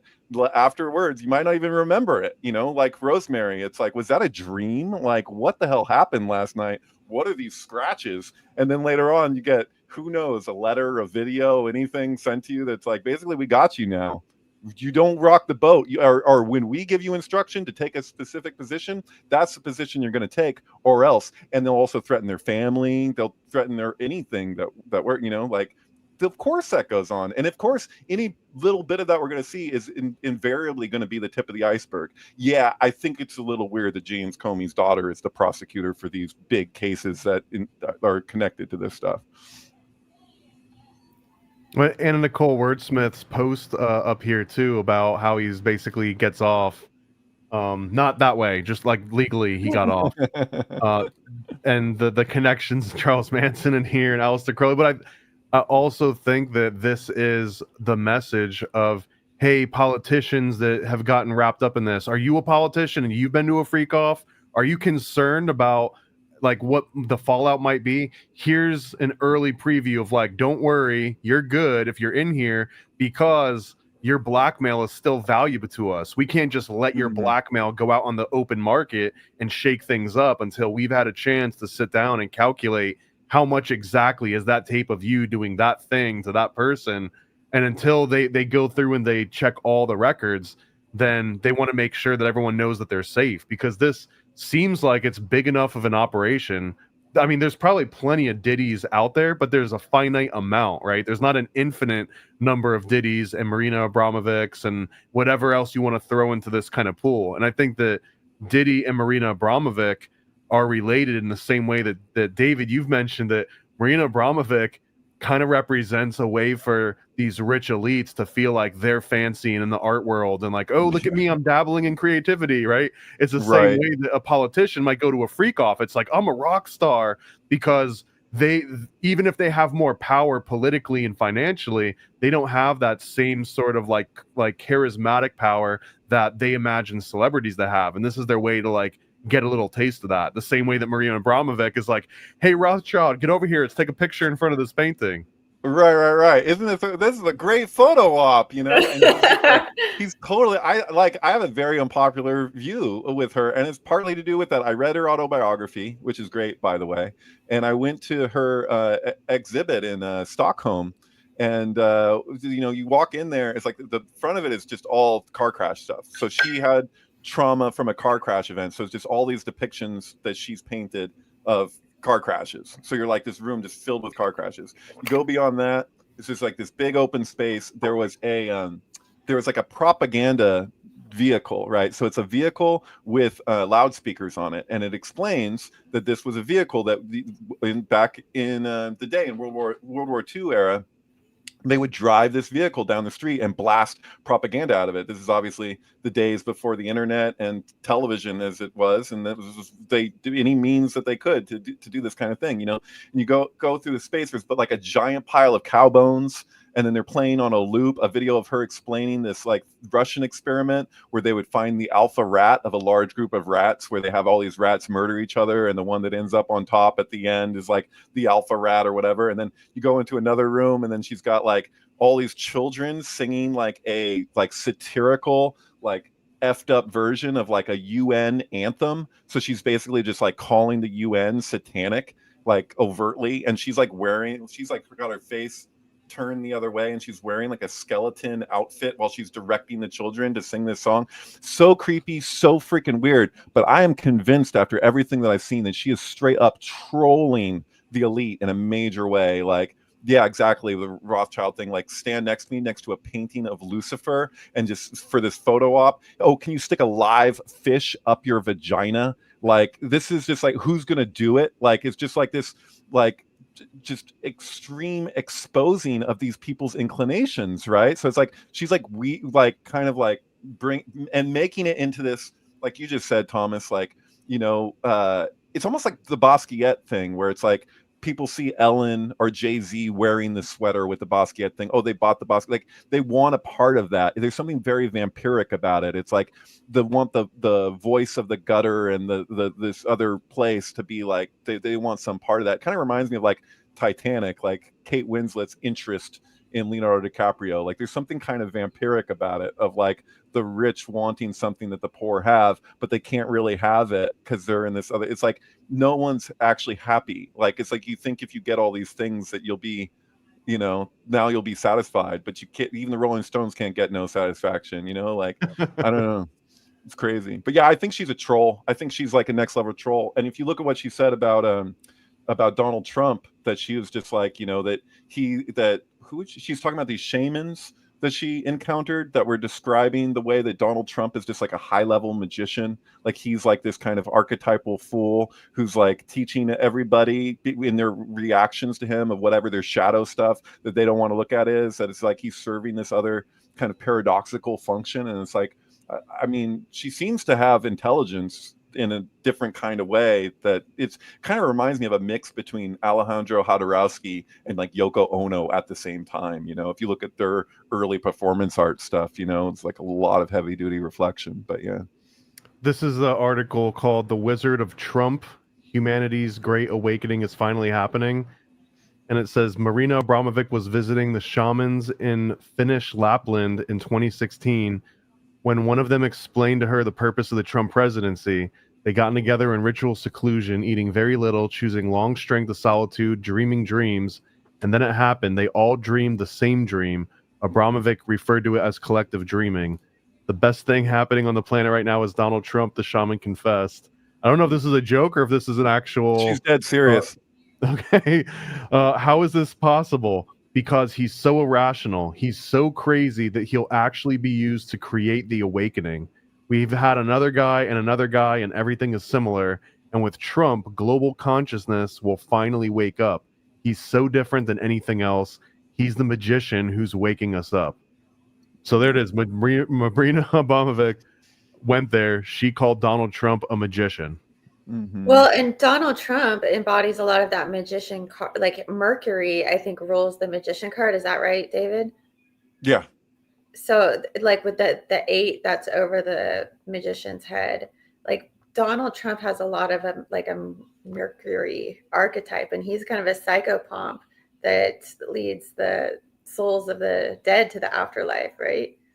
Right. The thing about the mercurial element is that it's extremely malleable, that it'll adjust accordingly to whatever situation, which is kind of like, because it's not just Trump, it's also his lawyers. Like he's got so this is also just communicating when you have people who are like the highest level manipulators in the land, right? Meaning that like Mercury, they'll adapt to whatever situation and make it work however they can. It's corruption, but it's also like, this is like, as far as the Klepo are exist in society, like they are the like epitome of that level of malleability, you know, and the nature of ego too. So he's just like and ego is the teacher, right? If you look at Jung, like he would say, like, if the nature of shadow is that when people like the most egotistical people that you'll come across can be the greatest teachers, because they reflect things back to you in yourself that you don't want to look at. So it's like that's everything's loaded with paradox. Like we relate to like when the pain bodies awaken and we feel like that extreme sense of aversion. That's the most, like the biggest opportunity for spiritual transformation, when it's inflamed. Like, and there's something to that. Like that's why, like, you're like, here's the thing that is the epitome, and there's so, like, he's scapegoated. You know, it's the nature of the scapegoat is to project all of our shit onto somebody, when he's just like being that thing that we're like, as a society, like have totally like accepted that this is okay. And then when somebody like just exudes it in full force, we're like, no, but not the guy. It's like, you know, I thought you wanted to go to Burning Man. Not like these. It's like we want something, but then we're like, we can't, that's too much, you know. But it's like, well, what about it in its extreme? Like, what is the thing? It's like, it reveals the actual thing that we say that we want, that we deny that we want at the same time. It's hard to explain. Like, there's a conflict in everybody that has to do with the things that we're striving towards, like to like success in this world, and then also like our own judgment around everything else that gets affected. That's why, like, you know, when you look at our treatment as like in America around our attitudes about colonialism, like there's a lot of guilt tied into it, because we're all a part of this. Every time you go to the pump to pump the gas, you know, like whatever it is that we're consuming as a consumer culture, like there's all this conflict, and people want to be forgiven, like they want to be innocent, but we're all, you know, we got blood, shit, and cum on our hands. Like, it's just the way it is. I don't feel bad at all about dinosaur juice. I feel like they're dead and long gone, and I don't care about them. I'm just saying, like, everything that you're doing as a consumer is like, I'm talking about the population at large, like the way that people are reacting right now to all kinds of global issues. You know, take your example, talk about Gaza or Ukraine or whatever. Like, everyone wants to be like forgiven, right? Not everyone, but people, that's what they're begging for. Like, you know, the people who are just like really caught up in these ideological things, it's like, we want to be innocent, and we're so quick to just like in bad faith, like think the worst of anybody if they don't hold the exact same views politically. You know, like if somebody wants to express like nuance when it comes to any of these wars or anything, like a lot of the ideologues will just like lose it, because they're like, it's tribalism, but like the tribalism is tied to just this desire to be innocent. And it's like, if you actually like accept like your part in things for what it is, like objectively, like, you know, it's hard to be manipulated in those ways. Like, there's a lot, like we were talking earlier about these great tragedies that go on, but there's opportunism that surrounds every one of them. Like Alex Jones would have been fine if he would have just asked questions that were legitimate questions about Sandy Hook, but he couldn't just do that. He had to jump to a conclusion and then try and back up that conclusion. He could have just said, hey, this is weird, and pointed out an actual thing that was weird, and then pointed out another and pointed out another. It would have been okay. Well, how could they have attacked him in law, like in the court, if that's all he did? But he had to jump the gun and make claims.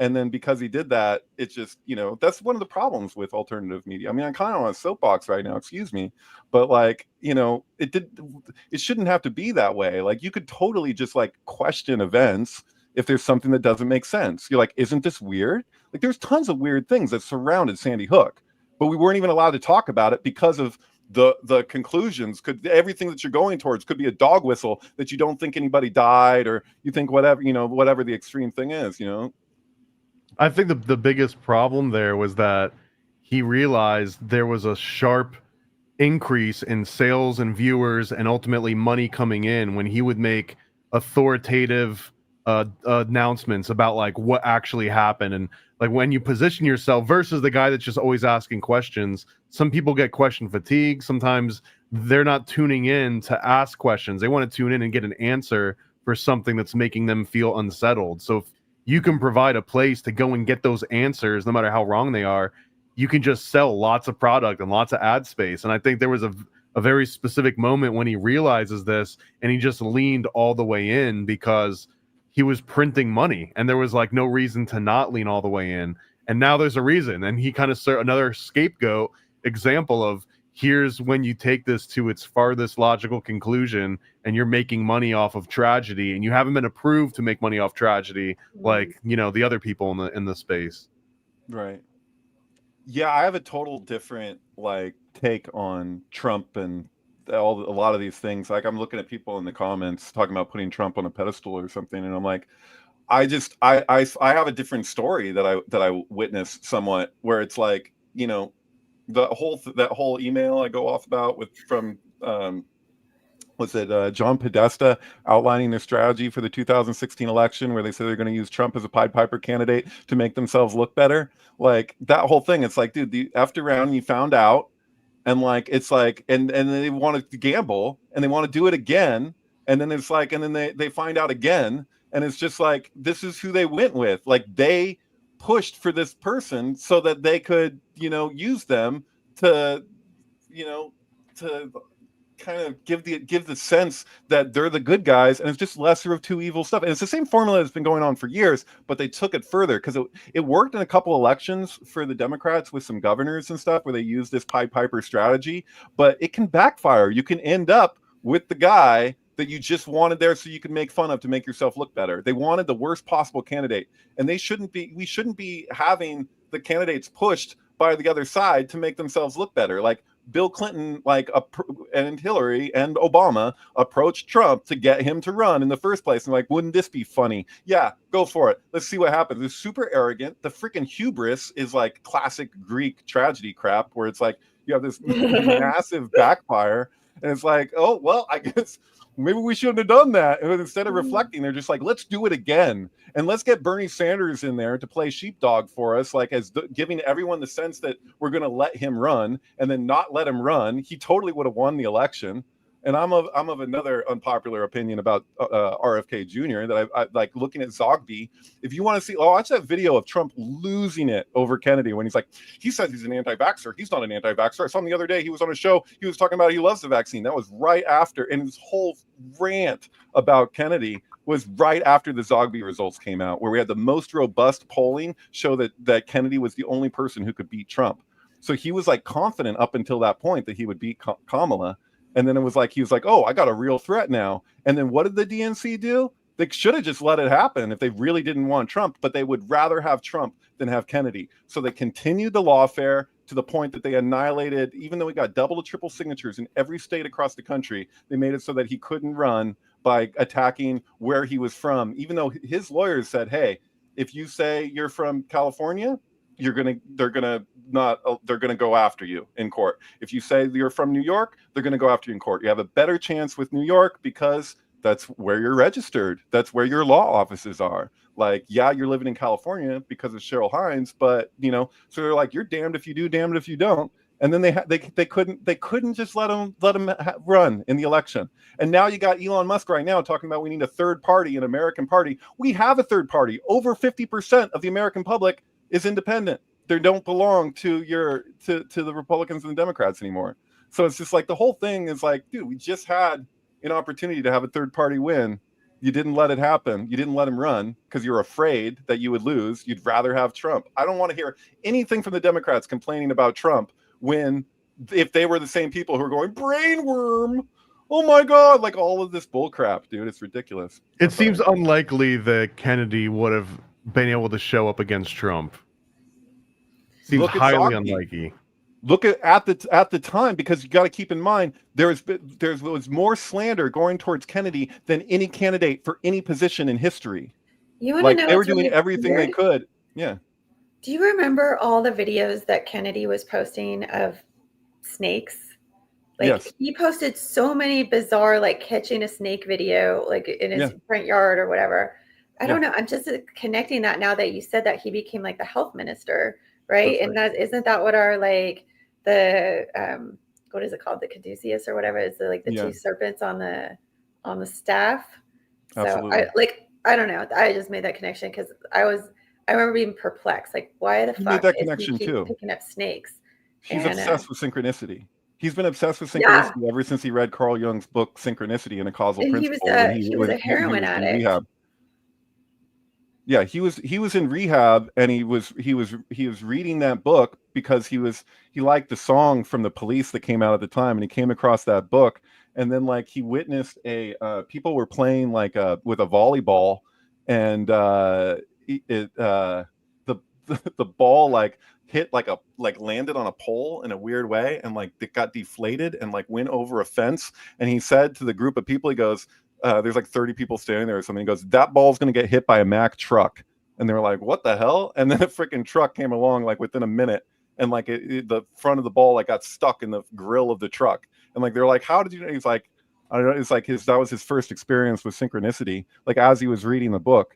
And so it's just like, it's this whole crazy thing where it's like synchronicity is totally connected to his healing process with his struggle with addiction of 14 years after his father was murdered. So it's just, Well, and America at large really struggles, I think, with a lot of addiction too. These politicians are kind of like reflections of our shadow.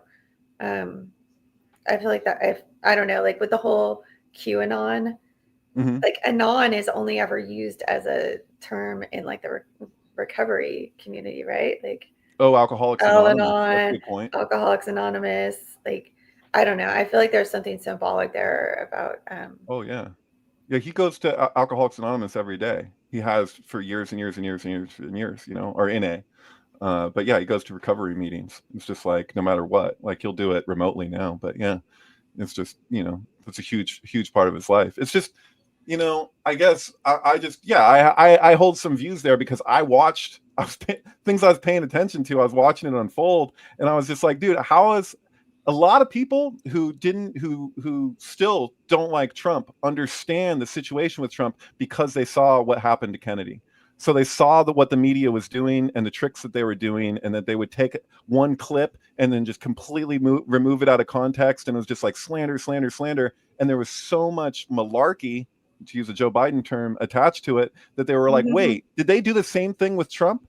And so even though Trump, doesn't have redeemable qualities like Kennedy does, that's my opinion. I'll never be a fan of Trump. I don't like Donald Trump, but I can understand why he's our president in a way that a lot of the Democrats that I relate to can't seem to reflect upon, so I don't know. I just, the same techniques that were used against Kennedy were also used against Trump, and if you have to approach things objectively to get those kind of insights into what the mechanism is and how the media is operating in conjunction with influencers like John Podesta and his strategy for 2016 that never really stopped.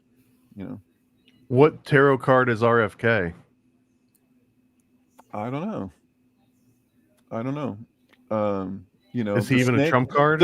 Probably the strength card.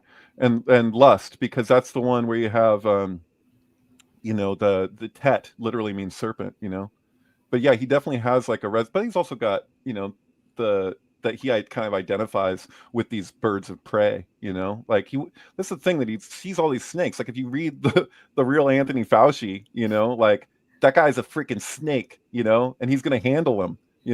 He's not sued for that book. That book is just loaded with the most hardcore accusations, and it just continues to exist there as a massive bestseller, and yet Amazon would refuse to put it in its bestseller category, despite it being its like number one bestseller for like record-breaking amount of time.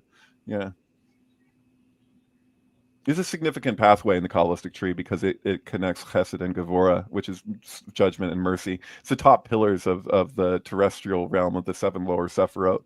I see it as corresponding to like that that line from Philip Petit, the guy who went across the 2 towers on the wire. You know, like it's very very symbolically relatable to that, where this appears in the Kabbalistic tree. And it's Oz, right? Strength. It's the same word that is the left pillar. Oh, that's the strength card. Yeah.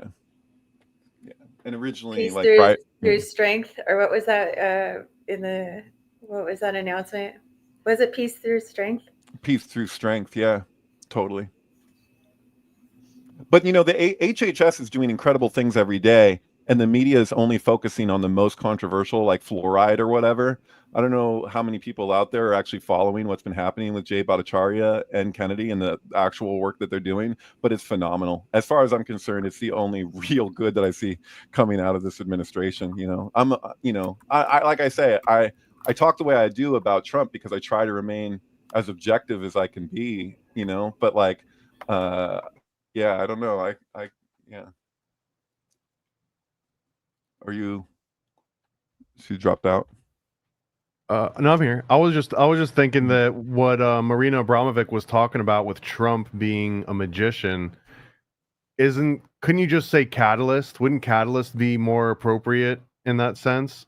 Yeah. Where at least the justification for him being a magician, because a magician does almost sound like putting someone on a pedestal in a way. It's like they have this extra human level of charisma or supernatural powers, but Totally. Catalyst seems There's more neutral. power in the unconscious. This is the thing, is that like I just brought up Philip Petit, right? Like the symbolism of him attaching the wire between the 2 towers and walking back and forth, and what kind of symbolic statement that is. Like I don't think that he was familiar with the Kabbalistic tree and the symbolism of the strength card as it relates to, you know, that arcana as it relates to those 2 pillars. Like, but he did it, and like the fact that he did it unconsciously makes it all the more profound, you know.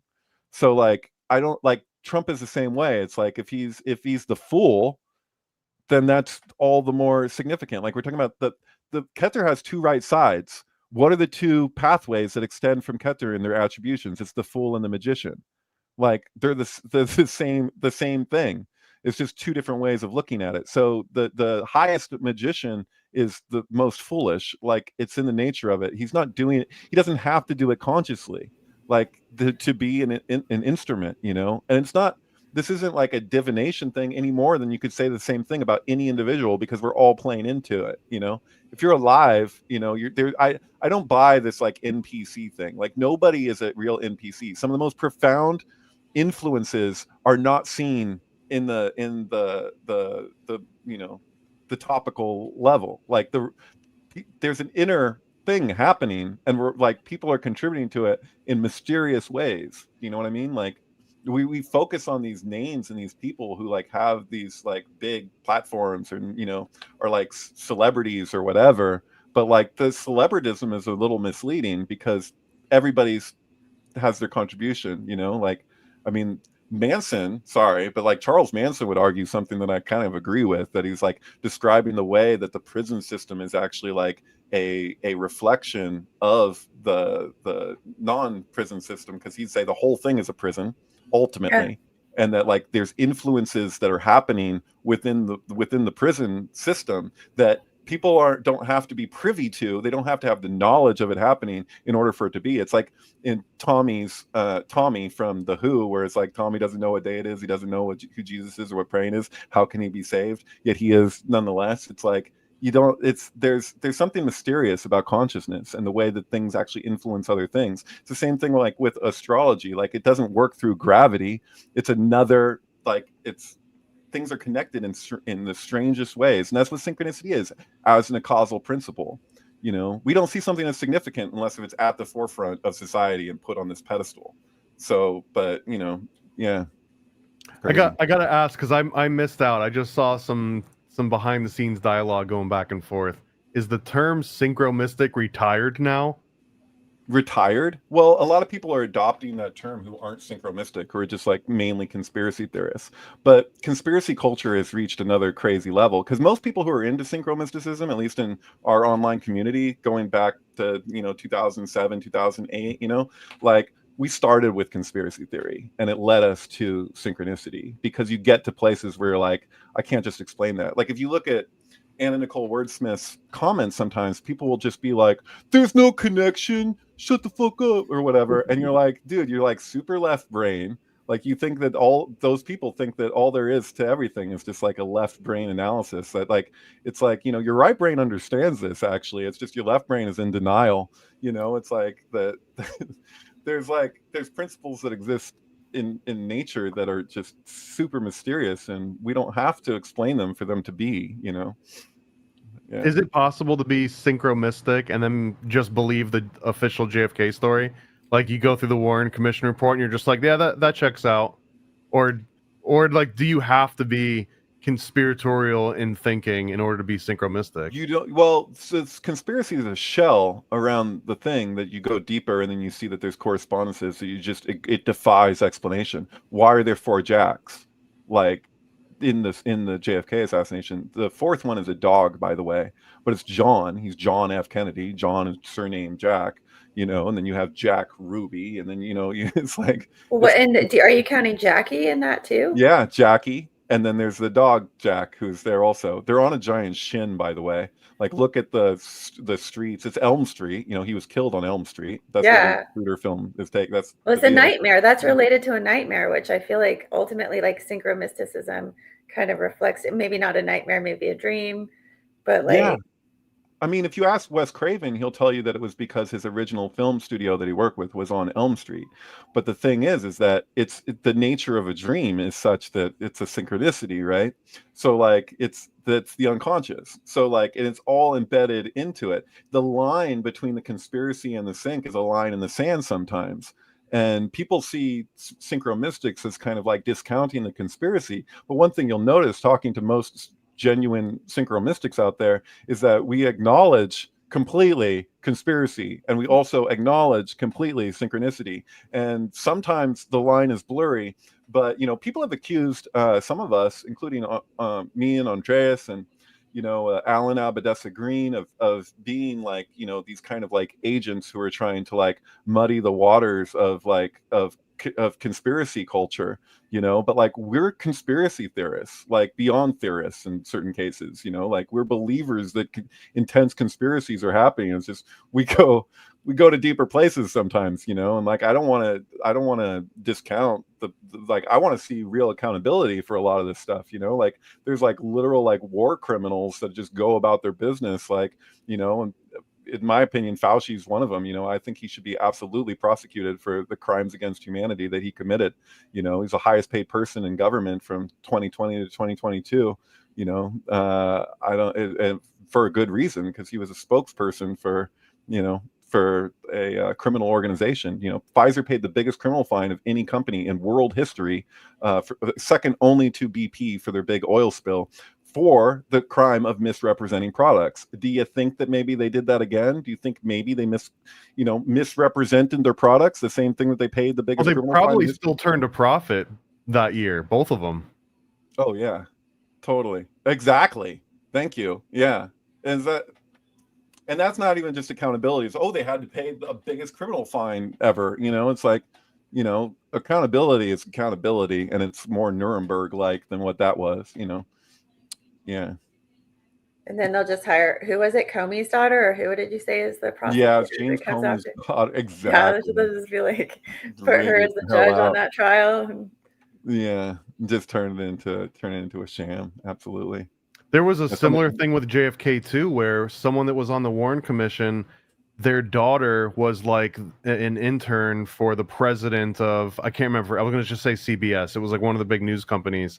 So now all of a sudden the president of a major media outlet is getting insider info directly from the Warren Commission, and they get the jump on it, and all the other news stations are like, oh, well, if CBS is running with it, then I guess it's legit, and then they run with it. And it's just a direct line.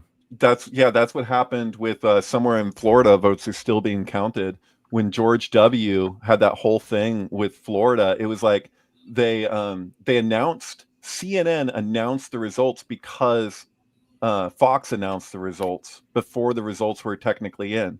So they jumped the gun and were like, oh, I guess the results are in. And then it was just like, and it was literally like talking heads. It was like one network repeating what another network had said without knowing what it was yet. And it was just like, and then everyone went into a frenzy because it was like, wait, what's happening? And just created, it was total helter skelter. I think that's the new voting. Like that is the new way where you get the result and then you can reverse engineer it once it sort of takes hold, because there is no paper trail anymore. So that was the experimentation. That was the temperature check of how far can we push this. Let's just push it all the way to one end. And that's not necessarily pro Gore, because that way it came down to Gore versus Bush on one, right? Yeah, that was also one of the very first like electronic voting. Coincidentally, that was the first time that I ever had a chance to vote legally. Well, you remember the thing with John Kerry. So John Kerry ran against W. They were both in, not just they both went to Skull and Bones at Yale, that they were both members of Skull and Bones. They were members at the same time, which means that they both were in the room with each other, taking turns naked in a coffin, confessing every sexual experience that they'd had in their life together. Like they drank wine out of Geronimo's skull together, like, and then they're running against each other. It's like blue and red. What? Allegedly. When Bush was asked, did you drink out of Geronimo's skull? He said, yeah, we did a lot of strange stuff, which is a brilliant response to that. No, they got sued by Yale. Got sued by that was grandpa. That was his grandpa that got the skull from Fort Sill with the Harriman brothers. Mm-hmm. I like, we got in the comments. No, Thomas, it's real. Yeah. Oh, should we say allegedly? Are we going to get in trouble if we don't? Is it one of those? I mean, things? I don't. We all know it, but we can't say it. I feel like you already lost, so that this is the mainstream narrative, so you don't have to say it. But allegedly, because the reason that I said it was because I think we're getting in trouble. But I think that Kerry and Bush were both in the Skull and Bones during the same 4 year, because it's a finals group. So like you would be in there for the last 2 to 3 years of college. You don't get in there as a freshman, I don't think. So you get tapped in, and I believe they were separated by 2 or 3 years, meaning they weren't in the exact same class, but they were both members at the same time. So they would have been through that, but I don't think they were both in the coffins at the same time, because the coffins is part of the initiation ritual. I'm saying it because I've seen the photo where they're both in it posing with the Skull and Bones. So that was my assumption. Right, when they're dressed up with the suits and they got the grandfather clock set to 12:05 in the background. I guess specifically the inside the coffins thing, I believe that's the initiation ritual. And that honestly, this ties directly to Epstein and Diddy and all that, because the whole point of that initiation, it's humiliation, but the other part is blackmail, is that someone's writing down all these crazy sexual escapades that you're claiming to have been on. And this is gonna like be stored in their room forever. And it was like dipping your toe into, oh, the farther I advance down this line, more of this. Like it might not always be in a coffin, but at some point you're gonna be doing something crazy, being recorded by someone else that gets stored away, and that just becomes like, oh, I know that this is another initiation ritual because these things are happening. Absolutely, yeah, that's the thing. And then these things will be held over people's heads for the rest of their lives. You know, and then you're like, and they'll if you go with the program completely, they can make you into like a god. They do it with sports people too. You know, I have insider info on that one. They do it like they can make you into a archetype. You know, they'll imbue you depending on how much you go with the program. Now one of these new archetypes is a meme, and now if you cross them, they'll turn you into a meme. Like the guy that asked John Kerry about whether or not he was in Skull and Bones, and wait, what that meant. The don't tase me, bro? The don't tase me, bro. He turns into a meme. The jet fuel can't melt steel beams, that turns into a meme, right? I'm expecting the next meme will be something about P. Diddy like slipping out of the fingers because he's covered in baby oil or something. But like they all these very serious. It's already a thing. They turn into memes. He got off. He got off. It's right there. It's in front of us right now. Oh my God. That's the meme. I love that. Yeah. No, it's weird. There's like people celebrating it like with baby oil that are like P. Diddy fans that are like throwing baby oil around. Like it's just like how much baby oil they had. And then his lawyer like lied about it where he said, oh, you can whatever Costco or whatever he said. It was like, dude, you can't even get that. They had to like they went to crazy levels to have that much baby oil as they had. Like it's insane how much baby oil they had. That's like Like such a weird thing, right? Like baby oil. What a bizarre thing to it's for associated anal. with that. So you don't, get the panda eyes. I'm sorry. I mean, But, and if you're talking alchemical, right? Oil is usually essence. So Yeah. baby essence. Are we Babies. talking And, like remember Jerniderm? the whole drill baby drill? Like how that was another like That was how they collective- got the baby oil. Yeah. Right. Or pound me too. Like when the Me Too movement started and I looked at it and I was like, what, pound me too? I was Oh like, my god, really? I never caught that. That's so good. It's just right in our face. And it's like, really? That's what you're going with? Because like I'm an older guy. When I look at that symbol, that hashtag symbol, I just see pound. I'm like, oh, it's a pound sign. So I'm reading it out. I'm like, wait. This is okay. All right, cool. I never thought of that before. Oh my god. That's so good. Up, man. It's so true. Right. Like so much of this is just a mockery, like of us. Mm-hmm. So much of this matrix is just like a giant, like making fun of ourselves. We don't even realize it. I mean, I kind of feel that that's the pedestal that Trump's on. It's like a meme pedestal. Like he's the ultimate meme.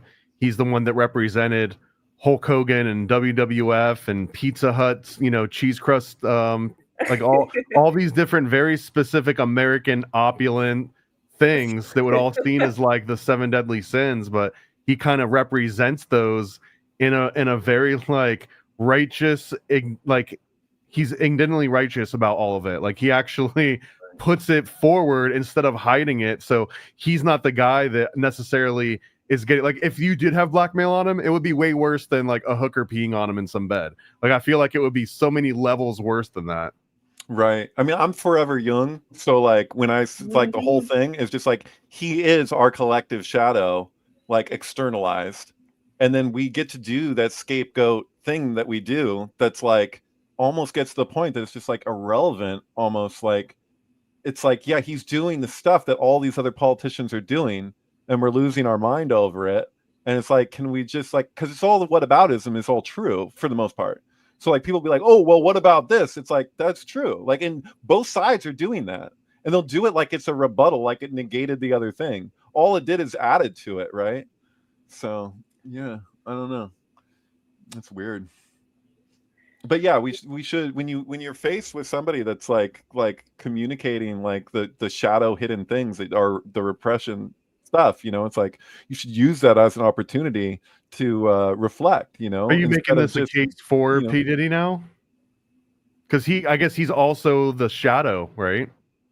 For sure. I mean, this is like we're all that, That's a thing with Christianity, where he's like, you eat of the flesh and you drink of the wine. It's like, this is my flesh and this is my blood. What is that saying? It's saying we're all one. Obviously, he's like, I'm the one and only Son of God. You're eating of my flesh and drinking of my blood. Like we're all one. Like you get it. But like people and the issue is the same issue with the Torah, because it all comes down to knowledge. Because the other tree in the garden, there's the tree of life and the tree of knowledge, right? That's why I was like, keep bringing up Tommy. It's like, dude, like, you think that the only way that you can be saved is through knowledge? Funny, that's like the antithesis of what the Torah communicates. That's the other tree in the garden. So like, and that's kind of the conundrum of Christianity. Because like, as far as like Jesus is concerned, it's like, there's no re-yoga. You know what I mean? Like yoga is union, right? To yoke, unify. Like religion, like to reunify, like there's no, you know what I mean? Where's the like you're acknowledging something that's always already, right? Mhm. Like you're already, like the real being saved is the recognition that you're already saved. Why are you already saved? Because you're not everything that you identify with and that you appear to be. That's the principle of emanation. If you remove the principle of emanation from a religion or a philosophy, like good luck. Like that's the thing with Aristotle. He's relating to everything through a dualistic lens, and then all of these European occultists continue to like project duality on top of the polarity, like as though that's mysticism now. It's totally like it's taking the map to be the territory. It's really a misconception. Like the treatment of the way that people relate to the Kabbalistic tree frequently, even throughout European occultism, whether you're talking about Freemasonry or the OTO or the Golden Dawn or whatever, like they frequently miss the point that this whole thing is like that Kether has two right sides. Like it's a profound point, and it's the difference between relating to everything as a duality versus relating to everything as a continuum that it's all contained. Like, and you can see that with something like Trump and scapegoatism in general, you know, where you just want to scapegoat everything onto a person to so that you're innocent. Like, and that's all like old Jewish humor. Like no one took that. I've transcribed ancient texts, like a stack of books that speak to the scapegoat, and at no place have I ever seen anyone taking the scapegoat ritual seriously. Like it's all one big joke. Like they're like, because the idea of like saving yourself, like like it's collective. Sin is collective. Like we're all one thing. It's like the tradition is actually bodhisattvic in a sense, because you're like, we're all in this together, right? Like your sins affect my life and my sins affect your life. And that's just the way it is. That one's hard to digest though, because if historically no one took it serious, then I mean, in a fallacy way, like slippery slope fallacy, can't you just start applying that to every single story then? Well, then none of it was taken seriously. But it was though, and we find evidence that a lot of this stuff was taken seriously. So like, and it wasn't superstitious. This is the point I like to make about like a lot of the like Jesus being like, I've not come to destroy the law, but to fulfill. It's like a lot of like the things that he's saying about people's practices was like, we do this for a reason, don't we? And if so, what is that reason? Like to like remove the superstitious element and just be like, so that's the thing about fulfilling the law. It's like we had a law because of the context of the times. Like, you know, things develop and we realize things and we evolve, and you should be open to adjust accordingly to that. And that's Talmudic thinking.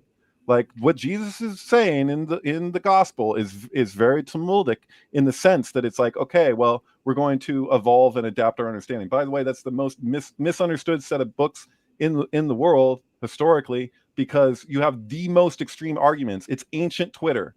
It's people basically saying, well, I'll present the most extreme argument, and then we'll go on for 100 pages of breaking it down why this may not be the thing. And the way that it's written, it'll start out with the most extreme thing, and then it'll pull it apart and break it apart, and then we reach someplace else. You can go 100 pages before a rebuttal happens. The thing is an enormous, like, and it's all related to like, what should the law be?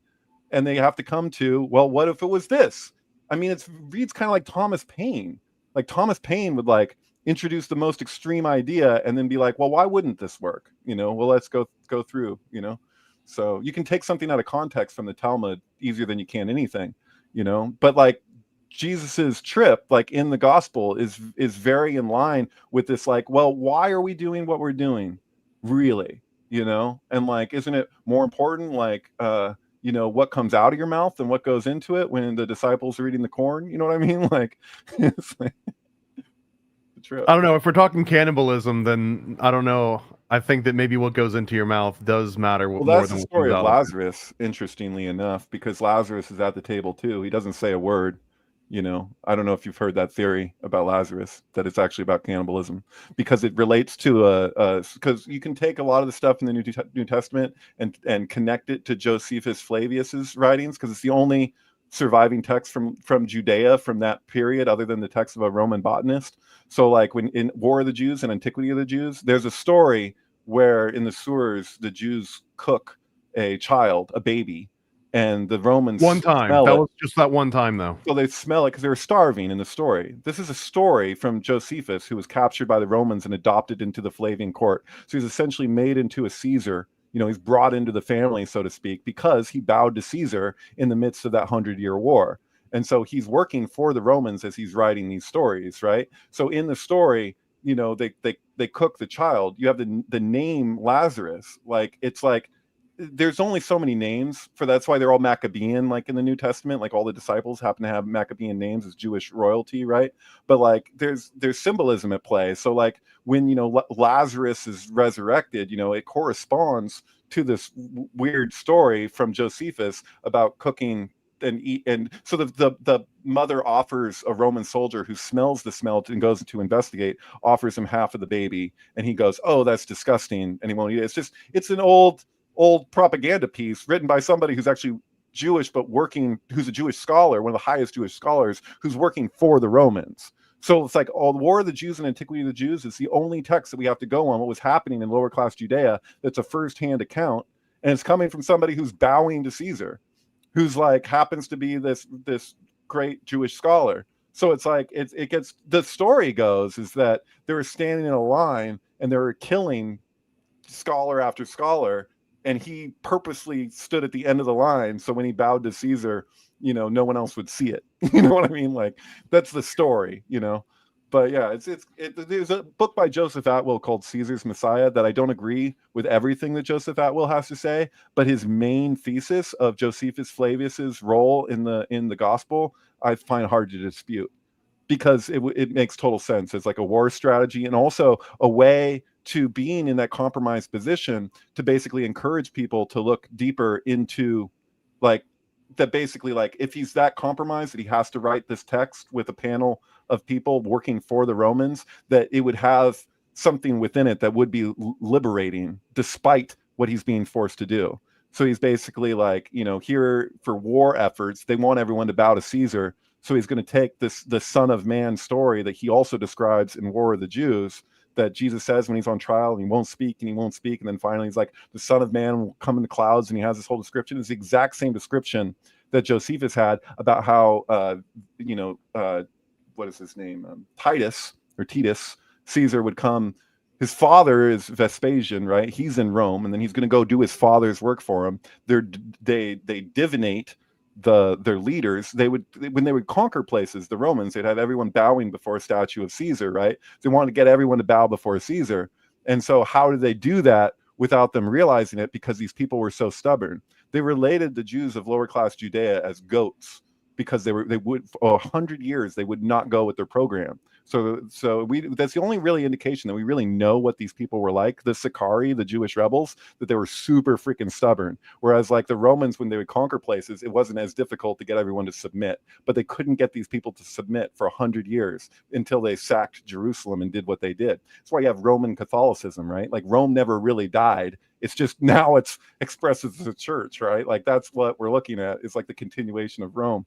But yeah, anyway, sorry. I guess we're getting towards the end here. Well, but, and yeah. also the Rome never died the same way that the Phoenician belief system never died. It just went underground, and the Roman elites and the military said, we're going to do what you guys have been doing for thousands of years, but we're going to do ours underground, and you got to be in a special club in order to get to it. So the fact that the Roman Empire never died really means that the Phoenician Empire never died, because the Roman Empire was just like a shell around everything that it was able to absorb over time. So the Roman Empire living on today, deep down, just, you know, Bohemian Grove style, that like they're actually doing these sacrificial rituals that predate the Romans, and that what the Romans claim to have been stomping out, right? Where they said that Carthage would be no more. Right. So if you look at like the Zohar, when it does a treatment of like anywhere else in the world, it's all Rome, which is kind of like Adam Sandler? What's that? Isn't that the movie with Adam Sandler?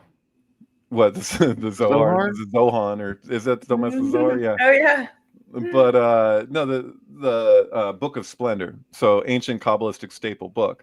So like when it's similar to like what the Rastafarians do when they're saying Babylon, because like everywhere is either Babylon or Zion. Like, so they're like, oh, that's just Babylon, like Mount Zion. Yeah, but Babylon is everywhere. So like the Zohar does the same thing with Rome. Like Rome is like is everything that's not this, in the same way that you have like, you know, Goy and Gentiles or whatever. It's like, you know, you have everyone who's not us. But when you're dealing with such a small area, and like this is like, as far as they're concerned, like this is their world, like there's no telecommunications, there's no like as far as they're concerned, like the whole world isn't mapped out. You got to consider the context of like people in Judea when Romans first showed up in like their silly hats and their whole outfits, and they're like, who the frick are these people? Like and there's more and more of them every day. And like for somebody in Judea to like actually like comprehend what Rome was, like they have no point of reference. Like it's crazy. Like there's this other place far away,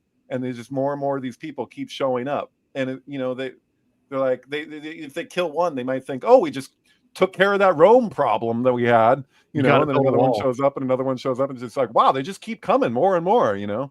That's a crazy occupation, you know, like, yeah. Yeah, they show who are these guys wearing skirts. Yeah, Maybe they're onto something. yeah. He must be a king. How do you know? Well, he's not covered in shit. Yeah. All of this and more at MK Ultrasound 723 on Twitter, or more importantly, the Sync book, where David does Sync flicks. And let's see. I mean, I think we're overdue for a new one, right? The last one is over a year ago. What are you waiting for, man? A lot of them have just been going on Twitter. A lot of stuff I have so many that I have in my hard drive that I've been meaning to share. But yeah, if you go into my highlights, I'm always afraid to venture into your highlights. I never know what's gonna. Whoa, probably not that one. In terms of nudity or something. Yeah, there's certain ones that I have. Like, you can't show Behind the Green Door with Marilyn Manson's Smells Like Children or something, you know, or Schindler's List, be careful, with Leonard Cohen's The Future. But yeah, no, that's, you know, I don't know. Right now I have the pinned tweet is Mitchell's versus, this one don't jump into. That's the one. Mitchell's versus the Machines with Florence and the Machines album Lungs. So I highly recommend this. It's very applicable to like what's the whole Elon Musk thing with the robots that they have, the Optimus or whatever. But yeah, crazy sync here. But yeah. So this means that we don't have to spend money to watch Mitchell's or the Machines or to listen to the Lungs album, right? Yeah, all my stuff everything on the website is free for streaming and download. And so like it doesn't work with iPhones, and it used to. It was like they did something weird for when it comes to like independent video players. So like it's like an Apple thing that they just like they at a certain point just wanted to exclude everyone that's not like super mainstream, like Amazon or Netflix or any of these things. So the players that I use, Apple has like a restriction on them. It's kind of like if you have certain kinds of projectors now, like if you try and play Netflix, it'll just be black. Or you may have noticed that like if you do like Skype or what's now Teams or something, and you try and watch Netflix or Amazon movies like together, it'll just be like a black screen, and you're like, what the hell? But like these just don't play with a lot of Apple products. I think it'll work with an Apple computer probably. But that's the thing though, is like on my website, you can just download for free. And if you know how to download from Twitter too, which is pretty easy, you just go to a downloading website and put in the URL and you can get the movie that way. So sometimes if something's buffering for somebody, I wouldn't recommend watching anything on a cell phone, because I have the same kind of attitude that David Lynch has about it, where he's just like, you can't watch a damn movie on your phone. You know, what the hell's wrong with you? So I kind of feel similarly, you know, but like, yeah, these are all feature-length films. I'm stoked that like, that's the only thing that could sell me on a blue check with Twitter, was like the ability to share like a feature-length film. And now you can share up to 4 hours. So like I wasn't able to share Schindler's List with Leonard Cohen's The Future for the longest time, because it's over 3 hours, you know. So they had like a limit on that. And now, you know, now the limit has shifted further. So I'm just like, you know what, you got me sold on that $8 a month if I can share feature-length films in their entirety, you know, thanks. But yeah, so yeah. Quick pro tip too, if you're trying to show a Netflix movie or something on a website on Zoom or any other like online platform and it's not showing up, you just turn off your graphic hardware acceleration, and that basically neuters 90% of the DRM stuff. It's because there's a special flag in the video cards or in the GPU that says, hey, this is protected, don't output it to more than one location at once.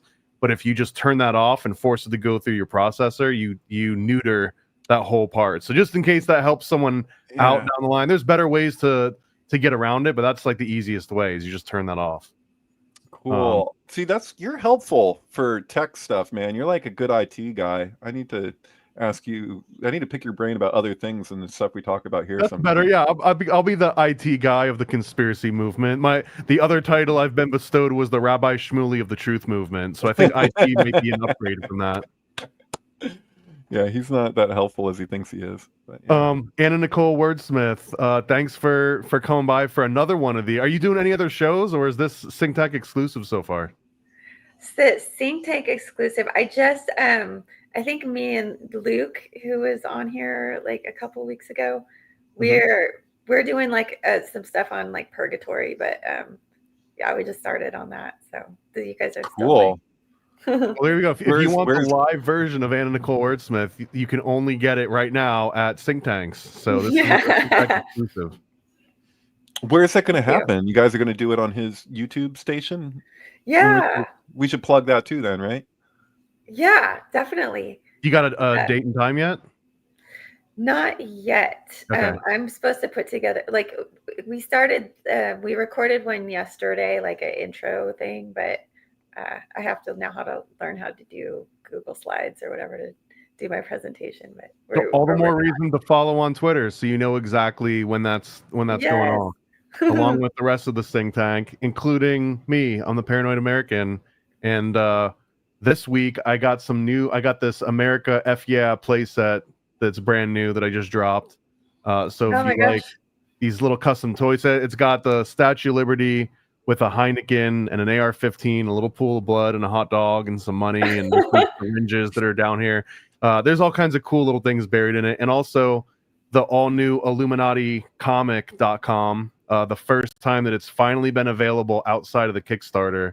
And it's got 52 pages where we talk about, as you can see, Bohemian Grove is in here, Mozart's in here, Beethoven, Aleister Crowley, Anton LaVey, Jesuits. Like, we just go into the entire history of the Bavarian Illuminati from start to end. Lady Gaga's in there. Mickey Mouse might be in there. I'm not sure if I'm even allowed to say that or if that makes a problem for me. But yeah, Steamboat Willie is in there. Let's just say that. Steamboat Willie is in there. But it is the most comprehensive comic book that you'll ever find on the Bavarian Illuminati, because it's got combined like 20 years worth of research between me and Dona, and I poked David and Andreas when I was working on this. I think you guys got some early previews before it came out. So I'm super happy that it's finally a thing. We even have, I believe this is the only time that actual initiation rituals of the Bavarian Illuminati have ever been illustrated. So, for example, here's one where they call the Battle of the Shadows, which was part of the Minerval degree, where the initiate would dress up as Christophorus, blindfolded, and then get stomped on by all your brethren, and like snakes are around. And we explain what all the symbolism is, but the only place you can get it, I think. So, IlluminatiComic.com. Oh my God, that looks so cool. So, anything else, or are we good for the next one? I just want to say I'm proud of you. Proud of you. We're proud of you. This Mrs. Doubtfire just showed up again. He's Mrs. Doubtfire. Hello. He had to have dinner with somebody tonight. So he was here and then he's gone. But he's here in spirit and probably just like peeking in here and there. Well, he was supposed to have peeked in more and more often, and then progressively getting drunker and drunker to the point where he forgets to put his makeup on, or I forgot the exact. There's like a little part hanging there or whatever. And you're like, wait. No, I just added you. Pretty real right there. Close us out here. Close us out. Make it official. I was just saying you did an amazing job. I love you, and I'm very proud of you and everything you're doing. And just let's get your pretty faces back up here. Thank you again, Anna Nicole Wordsmith. It's always a pleasure to have you. I can't wait till we do it again, and I look forward to watching Luke's Purgatory episodes with you as well. Thank you, guys.